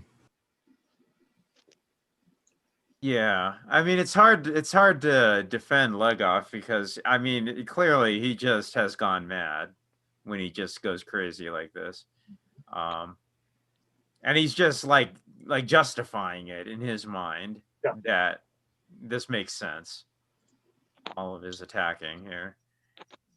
So what happens to him? Well, I mean, you know, during the fight, yeah, he well, you know. Does he get killed or? Yeah. I mean, he ends up getting burned because he's not wearing a protective suit. So. Oh, that's right. Yeah. Now I remember. He followed them down, didn't he? Yeah, and then. Yeah. That's now I remember. Yeah, he ends up catching on fire. Yeah. Interesting that it happens as soon as he takes a glimpse of the Satanians. Isn't that kind of like glimpsing that Dionysian fire and his entry into hell? The church has warned you that the opening to the Dionysian realm is the journey to hell. So stick with the Apollonian church. Isn't that interesting? Because it's like he dropped his filters entirely and he allowed himself to just be consumed by it, and it just burned him up entirely. That's kind of an interesting symbolism there. No, he had no filter to it in any way. He dropped all the civilizational, social niceties. Yeah. What a relief. Maybe it will drive you mad. Yeah. But isn't that the question? Is that necessarily a detriment compared to our, maybe emotionless, dry, staid, boring, passionless existence? Yeah, you found the active place where things are happening. You can let your hair down now. Take your shoes off. Yeah.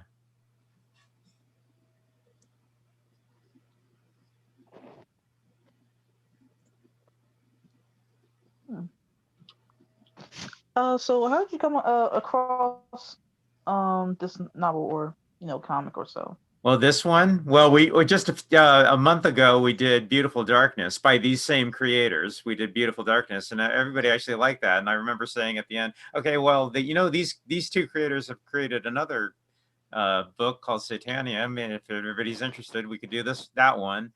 And although Steven's the only one who from that group who remained, yeah,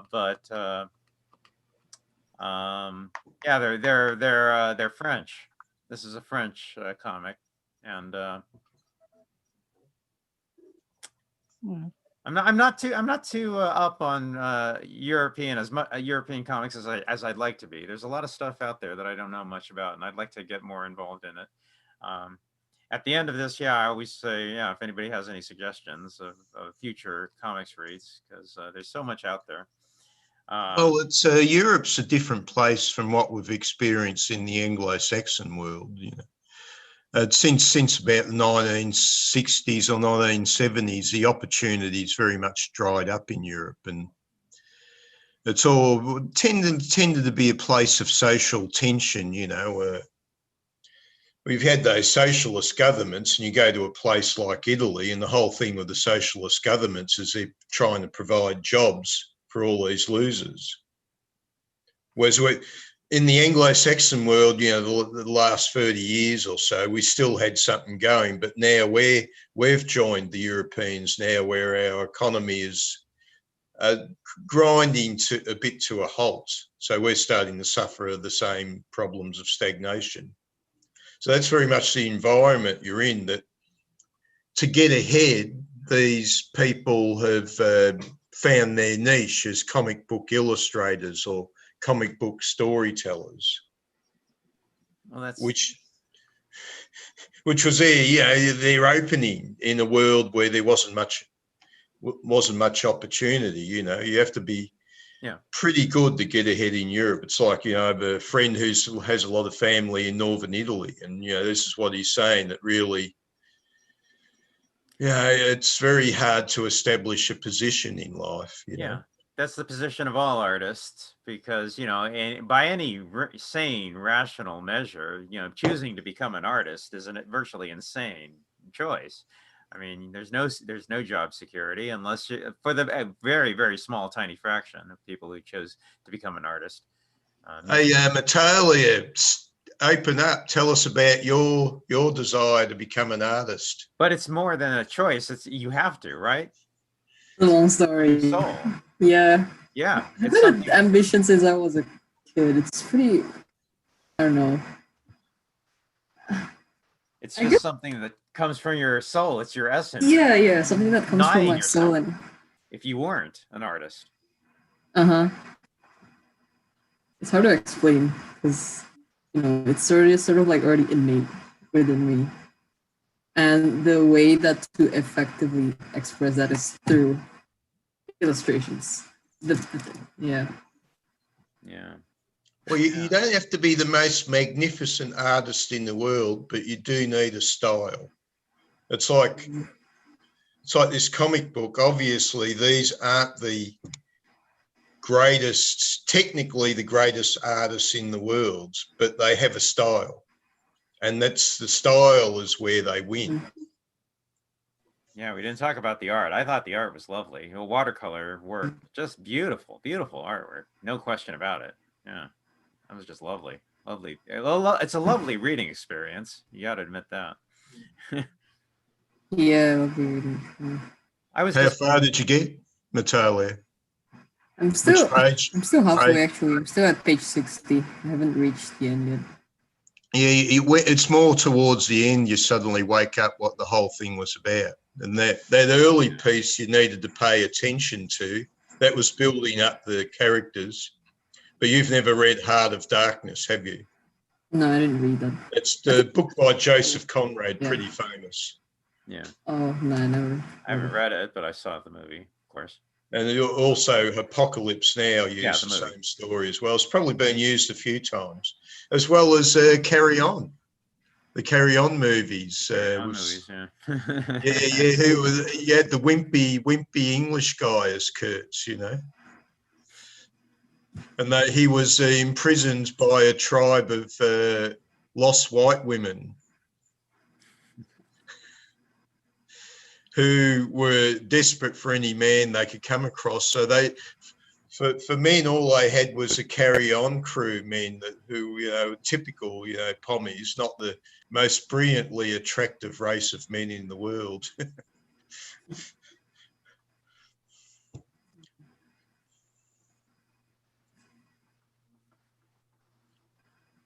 But what do you suppose Charlotte's, I think Charlie's like, you know, she's got this illusions where she sees her mom. I don't know if there's like a significance to that, to the main story.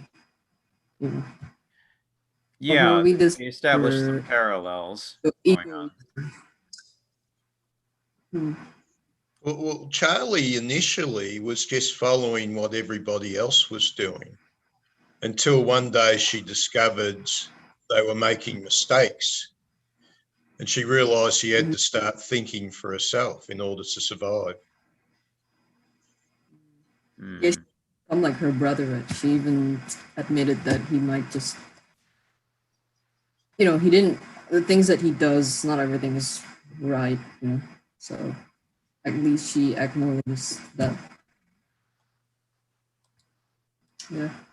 Yeah, well, she was a team player originally, wasn't she? That was the whole thing at the start, wasn't she? What do you think, David? Very much trying to be the team player. Right. Yeah. Until she learns that they're all idiots, ultimately, and maybe there's a little bit to be learned from them.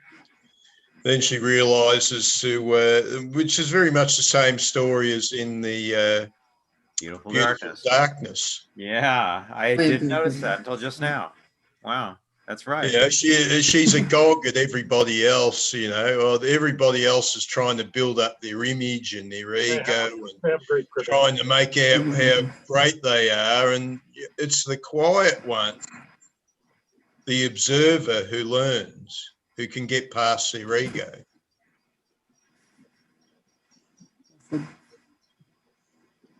Very interesting. Yeah. You never noticed that until now, David? Well, that specific parallel. Yeah. Yeah, well, it's on Beautiful Darkness at the start. She's really trying to tune in on everybody else's trip. She's not coming out as a dominant persona, but she's the one that forms the objective picture of what is going on because she's got less egotism. She's an egoist. She concentrates on herself, but gains a more objective idea of what's going wrong. So it's easy to be an egotist in a society where everything's laid out for you. But you look at our society now is full of egotists.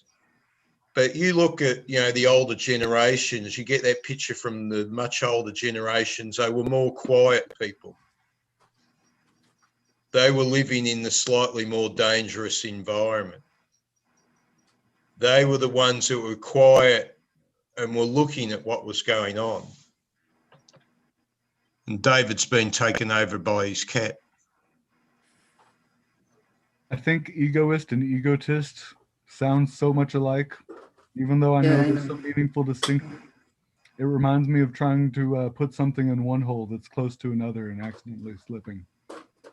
Well, they're opposites, actually. The egoist is a person that just meditates on their own belly button and is uninterested in other people.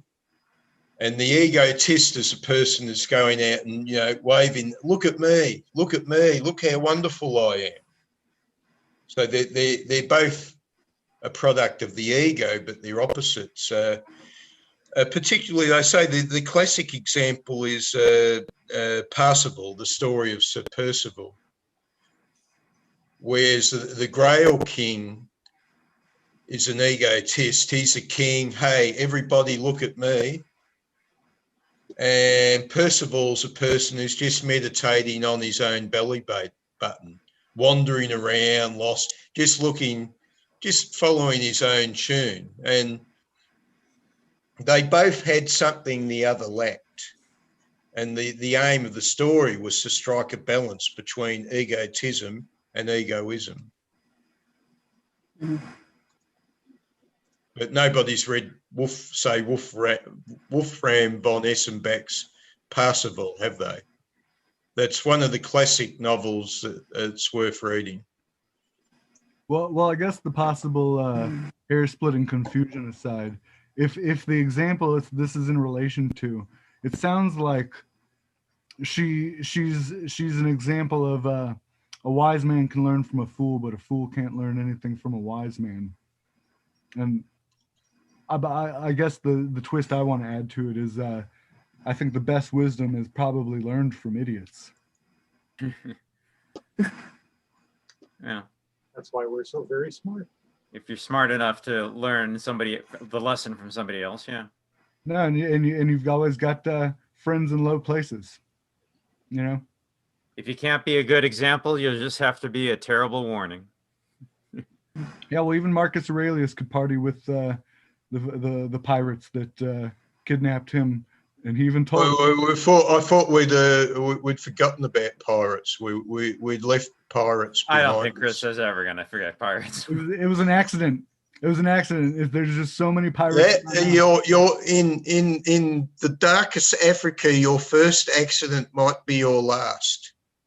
Look, my mouth is just so full of pirates. One slipped out. I'm sorry. I'll try to swallow them all. It was an accident. Please forgive me. On the subjects of conversation, pirates are all there.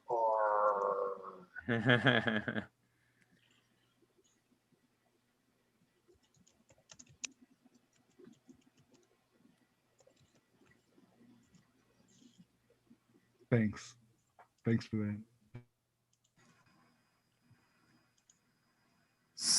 This is much more of an adventure story than Beautiful Darkness was, certainly.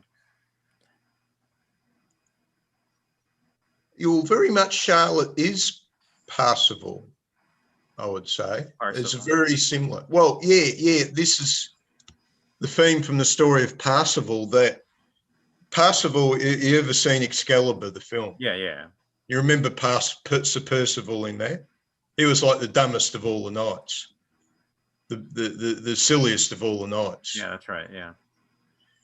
But he's the one that finds the way to the Holy Grail. And the message there is when they were all safely tucked away in Camelot, they all knew the ropes.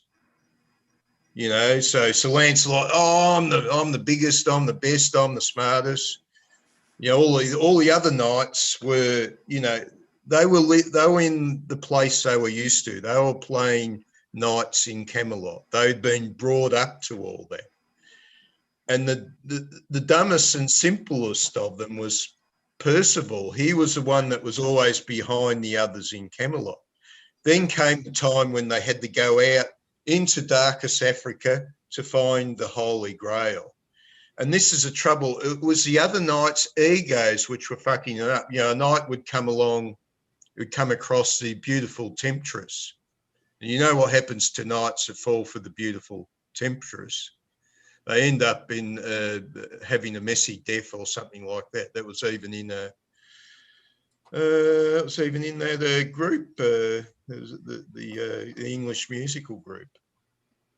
And that's the thing, you know. Sir Percival keeps on coming across all the really superior knights in Camelot. You know, have just fucked up along the way. You know, there's another one hanging from a tree. There's another one that's been skewered here. There's another one. And this is the thing, that because Percival wasn't such an ego, wasn't so sure of himself, he was cautious. When he came up to the evil enchanting temptress, he didn't fall for her.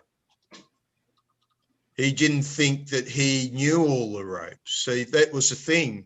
When they were in Camelot, when they knew all the ropes, all the fleshy knights, they were ahead. But when they went into darkest Africa, what was working for them in Camelot didn't work out in the forest. And Sir Percival, who was more observant, who was more cautious, was the one that got through all the traps and got to the Holy Grail. And this is Charlotte as well. She's not such an egotist. She doesn't think she's got all the answers. She doesn't think that she's the great mind. So in this analogy, would you say Percival, for being humble to his and to know his own foolhardiness, is the egoist? No. Sir Percival wasn't an egotist. He was an egoist. I tried to leave out the T. Yeah, That's yeah. what He was a person that was just, he was living in his own little bubble.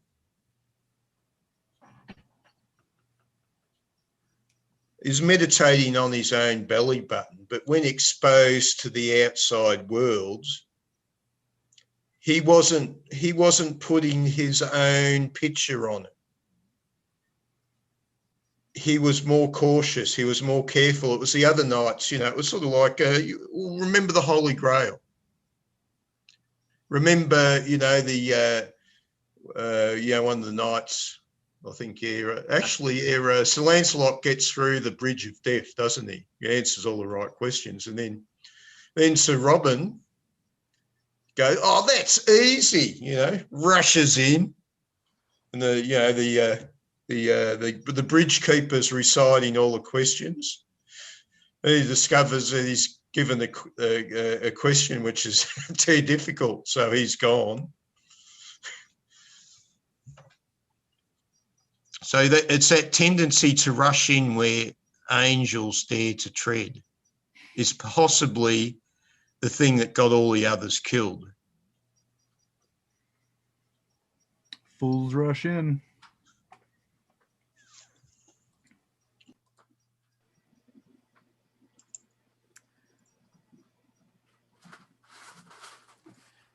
How old do you think Charlotte is?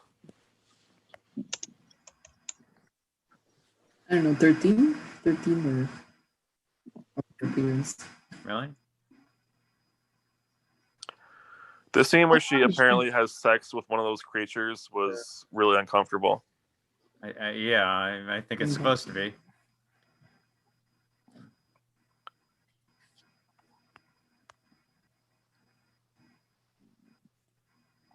Wait, so what happened to Charlotte in the end? I haven't got to that part yet. Oh yeah, you haven't finished it. No, I haven't finished it. So did she got eaten or did she survive? Yeah, but to what Stephen was saying, yeah, she was the most flexible out of all of them, and she's the only one that survives in the end, assuming you consider that survival. Yeah. Well, the priest survived. The priest survived. Yeah. For a while. Did he? Oh, for a while. I assumed that he succumbed somehow. We didn't see his death. He survived for I don't know a few years because her kids know him as their uncle. So he apparently survived for a few years after they meet Christopher and all that stuff happens. I think I got it. So I want to ask. I think I got it here. I think this is the last time we see him. We just see him here. I think the assumption is that he's just about to die here. No, because they talk about him at the end of the novel. They call him Uncle Mon Mon. Oh, is that right? With her mutant children. Okay, you might be. Yeah, we're spoiling it all for Natalia. Yeah. No, I'm fine. But yeah, okay. So I think he might be dead by then, but he survived for a long time. I guess you're right. Yeah. No, she's got her two crossbreed children. So I'm just curious if you can make yourself at home in hell. Is it really hell? Why, this is hell, nor am I out of it. While we're quoting German philosophers.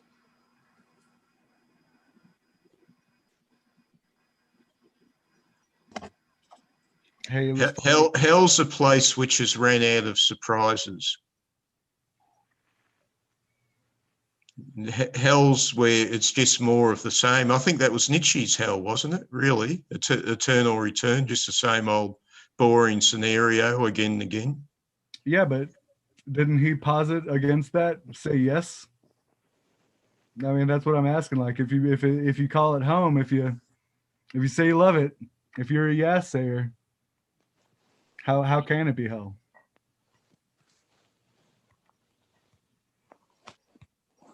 It seems like the one noble activity. Love your life, even the hellish parts.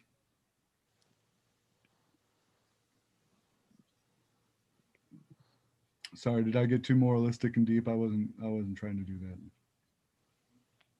No, I don't know. You're just sort of making all these claims. God damn it! I'm a territorial creature. I'm sorry. I have definitions and I claim and sweeping statements. I'm sorry. Well, I was just, I was making my claims about the comic. That's trouble, Chris. You haven't read the comic. I'm good at picking up secondhand knowledge on the fly. You're right. I'm sorry. I'll stop interrupting. Thanks for You don't have to leave, but well, I'll lurk for a while. I do have. There was a comic I read. It was concerning the Arthurian legends, and I actually found a bit with Parsifal. If you're interested, Arthurian legends. Yeah. What's this about? This is the guardian of the San Grail. How came this honor to be yours? I was chosen, so that for in my veins runs the holy blood. I am part of the family of our Lord. So is Percival, yes, in both incarnations. But that will not guarantee the finding the Grail. For ye must be little children to come unto him, or the San Grail. The Grail is hidden as one of these objects, Percival, as your noble soul is hidden by a rude form. You must choose the right one, or your quest shall end, though not as you might wish. And so he says, this is Lancelot, the crucifix, choose the crucifix. And so Percival makes the choice. You've chosen wisely, Percival, the cube. For our Lord is no longer on the cross, but left it behind as he left death behind. And he unravels the cube to make the sign of the cross. And therefore requires the Holy Grail. Oh, okay. Yeah. Yeah, sure. Oh, okay. We've discovered that the blood of Jesus Christ was alcohol.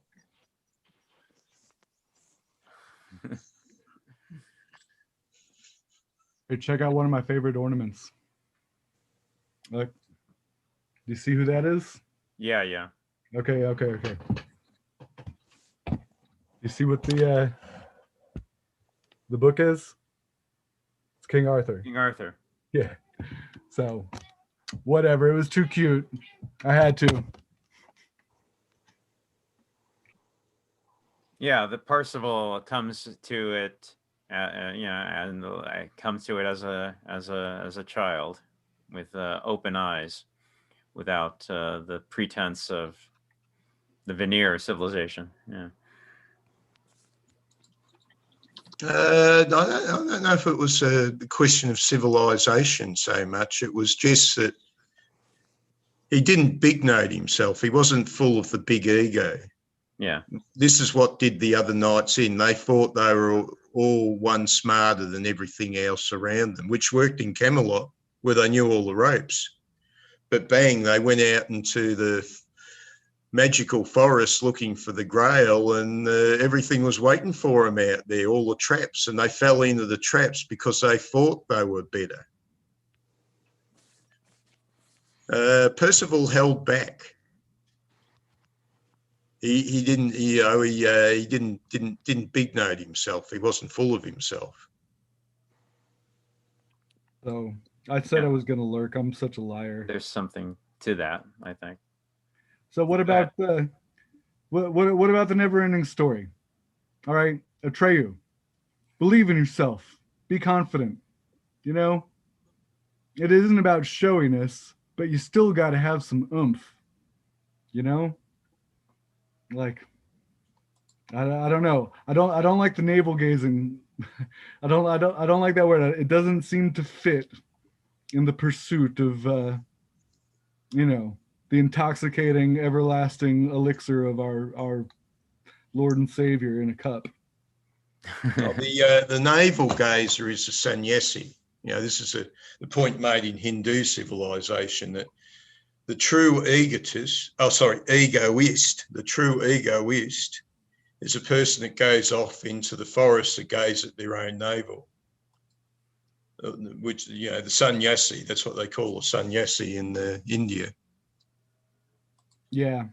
The Osho people were sannyasin. Or the egoist, the egotist, I mean, the egotist is a person who believes that when they receive the acclaim of society, that's it. That's what they're looking for. They're looking to be, you know, the centre of attention. Well, to me, that sounds like the fancy armor on the knights that didn't make it through the first oracle. I mean, are we familiar with Aristotle and his speech on the great-souled man? You know, a person is thought to be great-souled if he claims much and deserves much. He that claims less than he deserves is small-souled. A truly great-souled man must be a good man. Yada yada. There's more paragraphs if y'all want to hear it, but you're only as good as what you ask for. So that's why I'm not disagreeing with you in spirit. You know, I've split hairs on the egotist dilemma, but the navel gazing part, I can't abide it. It's too disjointed and out of character for me. I mean, I get the fool, I get Percival. He's not so full of himself, but I think he's too stupid to doubt himself. Like, I don't think he's just. I'm not sure he's. I don't know, in deep contemplation on his belly button. I think he's just la-di-da, you know, Peter and the Wolf, you know?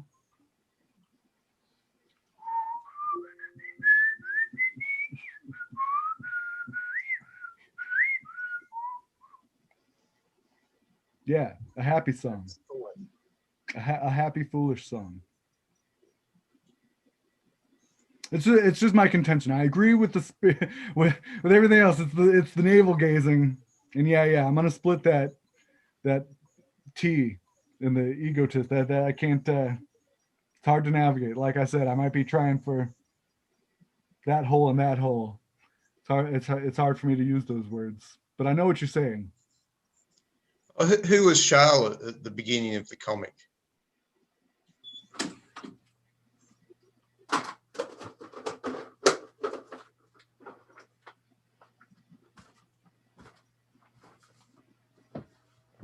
What did you ask? Who was Charlotte at the beginning of the comic? What was her persona?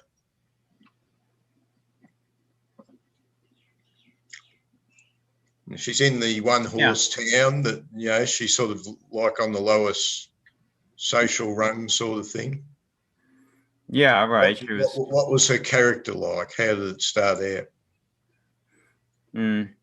Yeah, I mean, she was not really very worldly. She was very provincial and meek and naive, I guess.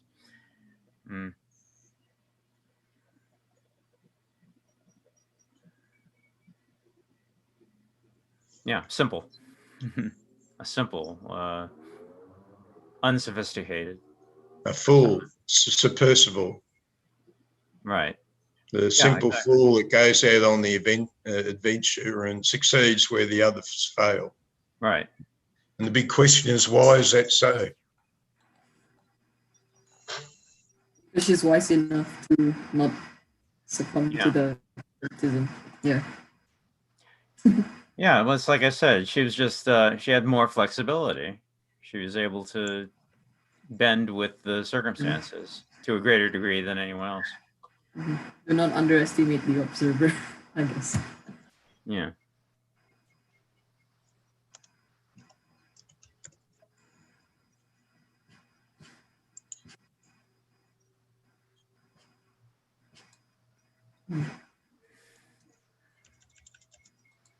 It's a theme of a Genesis song, The Lady Lies.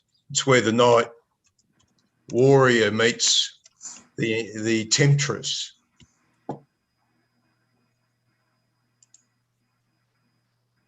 Yeah, well, a guy naive in the ways of women isn't going to realize what to do when the opportunity presents itself. I guess just I was nitpicking the navel gazing. To me, navel gazing is the symptom of someone who's gotten tripped up on their own ego. Yeah, that's the case. That's what it's about. It's an egoist is a person that is very much into themselves and not interested in what's outside them. Okay, now I'm going to raise the escalation on my I don't like the egoist and the egotist. They're too close to. I mean, I get it. I've heard these before. I feel like the difference is big enough between, say, like a navel gazer and the drunken master. The drunken master's flexible. He's not a navel gazer. You know, he doesn't have the wherewithal mentally to doubt himself and throws himself in it, and he doesn't have the structures and the biases that make him brittle.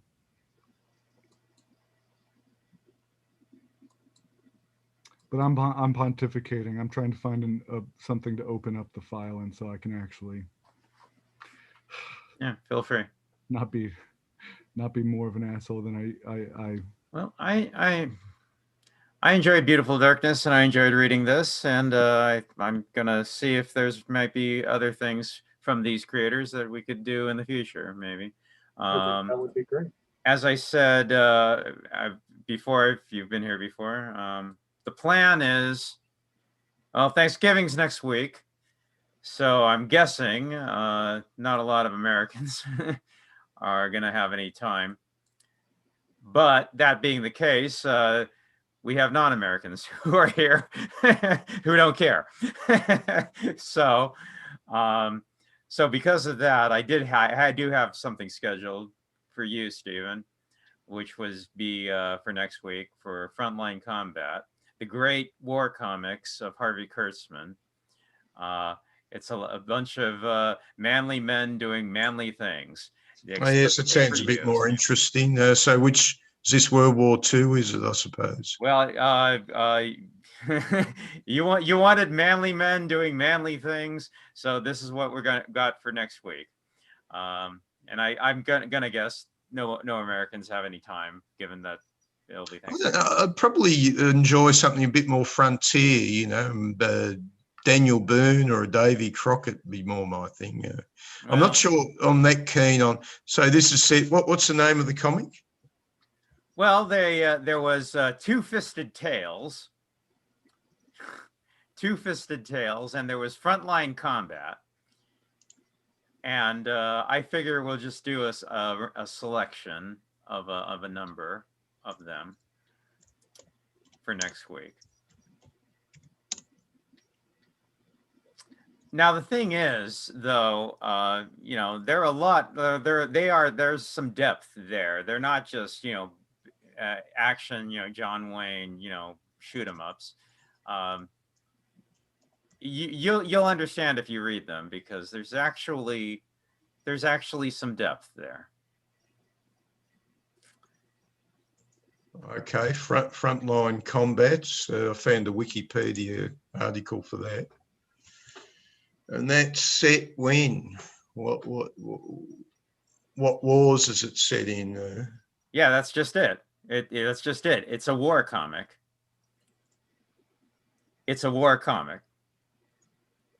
Right. So these were coming out at the time of the Korean War originally. Yeah, it was. Yeah, they came out like 1952 to 1958, so thereabouts. That's right. EC Comics.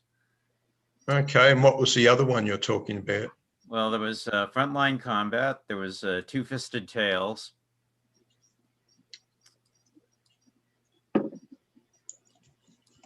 But they are very, very widely regarded as, among the best war comics that have ever been made, but also among the best comics, period, that have ever been made. They are widely regarded as excellent examples of the art form, and so why not read them, I would say.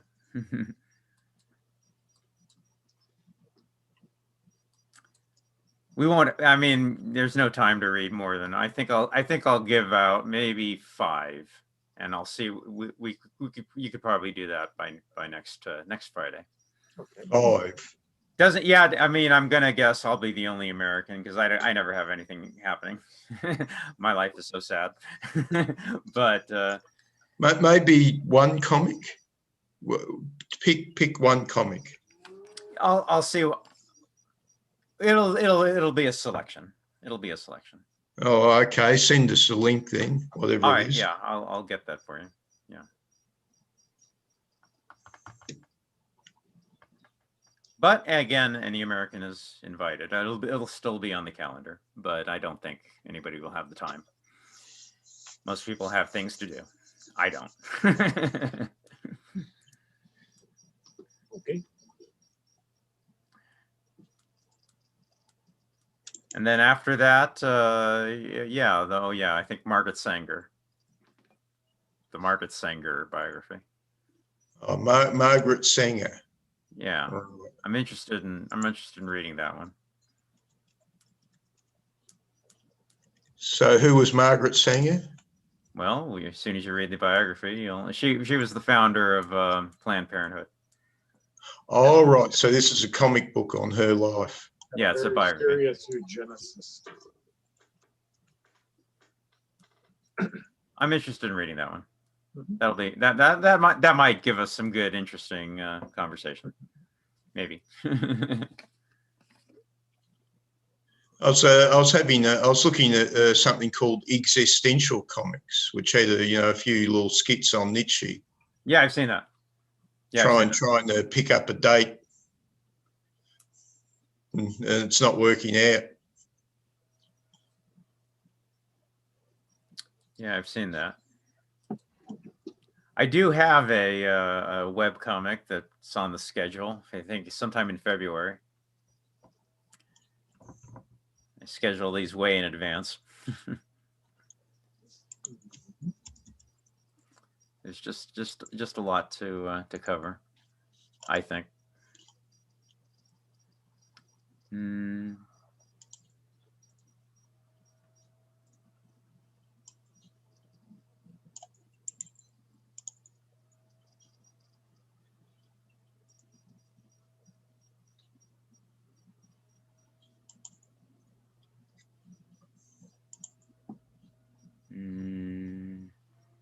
Oh, I wanted to give you, moving on to a completely different subject. Have you ever heard of the Pornell axis, Stephen? The what? It's called it's a political axis. Here. Okay, I mean, it's not really that long an article. The notion of a left and right has been with us a long time. Those who wanted no revolutionary changes at all were expelled or executed.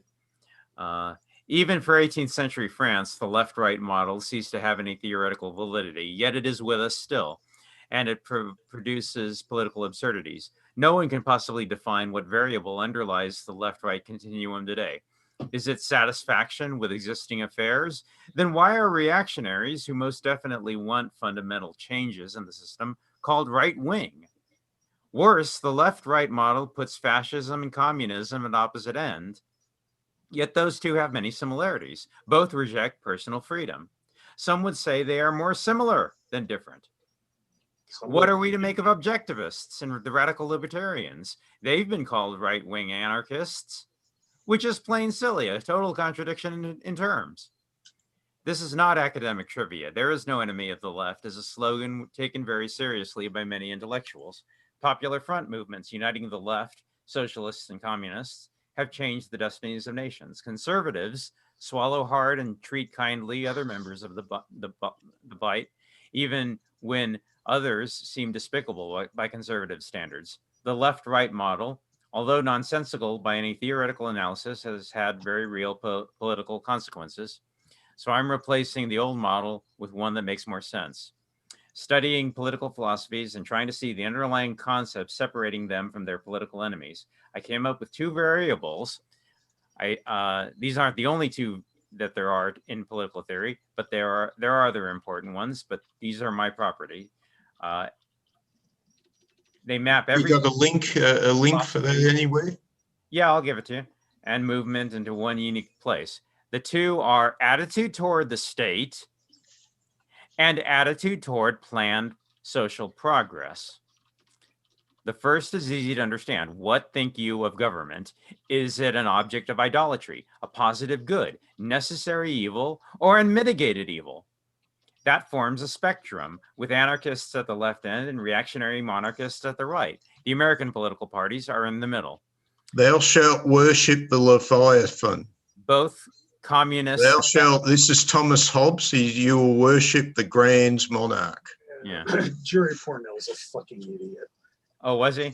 Okay. I ran into him several times in the science fiction convention community, and yeah, we clashed. We clashed loudly and too much to the amusement of the bystanders.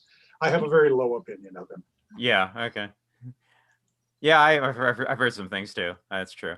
Let me get through this. Both communists and fascists are at the right-hand end of the line, while American conservatism and U.S. welfare liberalism are in the same place, somewhere to the right of center, definitely statists. That variable works. They overlap. We need another variable. Attitude toward planned social progress can be translated rationalism, the belief that society has problems and these can be solved. We can take arms against a sea of troubles. The major political philosophies. Fascism is a rationalist. It says so in its treatises. It appeals to the greatness of the nation, to the Volk, the Führer principle, the hero worship. Irrationalism, the bottom of the spectrum, and place the right angles. Anyway, so here, I'll give you the link. You can read this. And here we have the graph. So we have statism and we have rationalism. So this is what it looks like.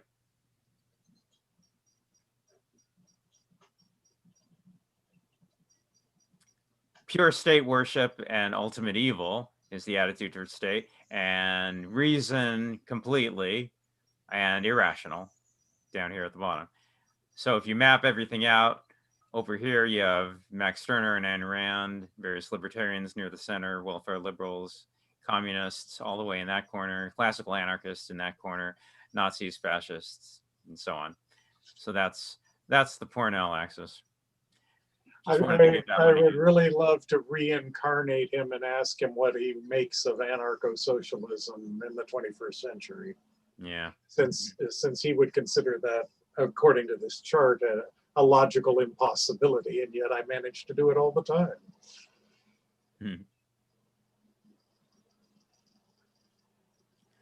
Yeah, I mean, I don't know how useful this might be, but it does seem. Oh, by the way, I completely approve of all these attempts to map out the variety of human thought, though I question the wisdom of trying to smash it into even, Pournelle's improvement on the left-right axis. Left-right axis is one-dimensional. You're either left or you're right or you're somewhere in the middle, but you're all on a line.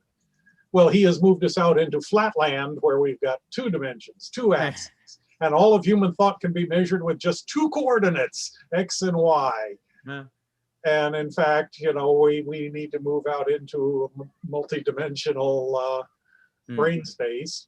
It's like Robin Williams in Dead Poets Society when they're trying to measure poetry on an XY graph. Exactly.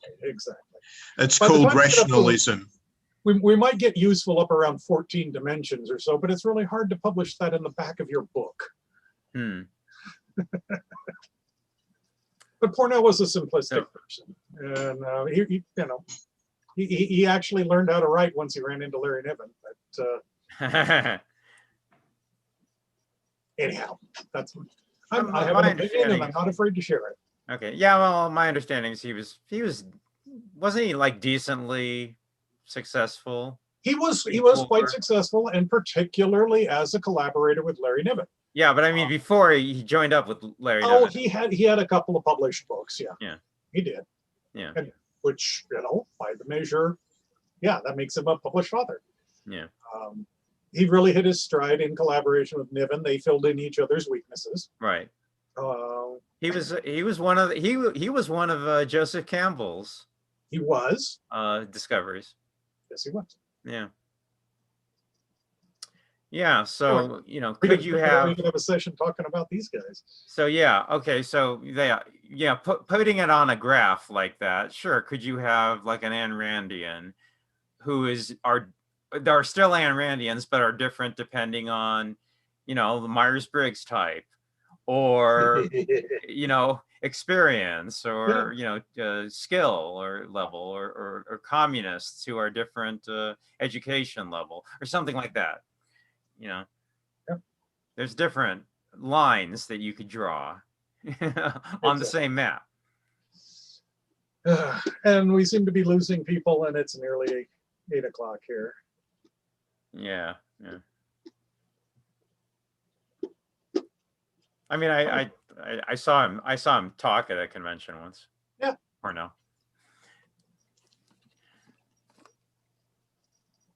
Okay, I'm going to take off. It was great meeting you people. A good conversation. Yeah, And good looking to have you. forward to seeing more. Good to have you participating here, more. Sean. Yeah, just keep checking the calendar. Hope to see you again. I'll do that. Okay. See you around. Bye. Yeah, this was a good turnout this time. Sure, it'll be better than next week because no Americans are going to be coming. I don't anticipate. But yeah, I think you'll enjoy what I have to give you for next week. It'll be just a selection. Okay, yeah. Yeah. Well, I might head off then. Okay, Stephen, and you too. See you Natalie. later, Yeah, Matali. see you too, Stephen and David. Okay. All right. Thanks for being here, Mia. Appreciate it. Hope you enjoyed it.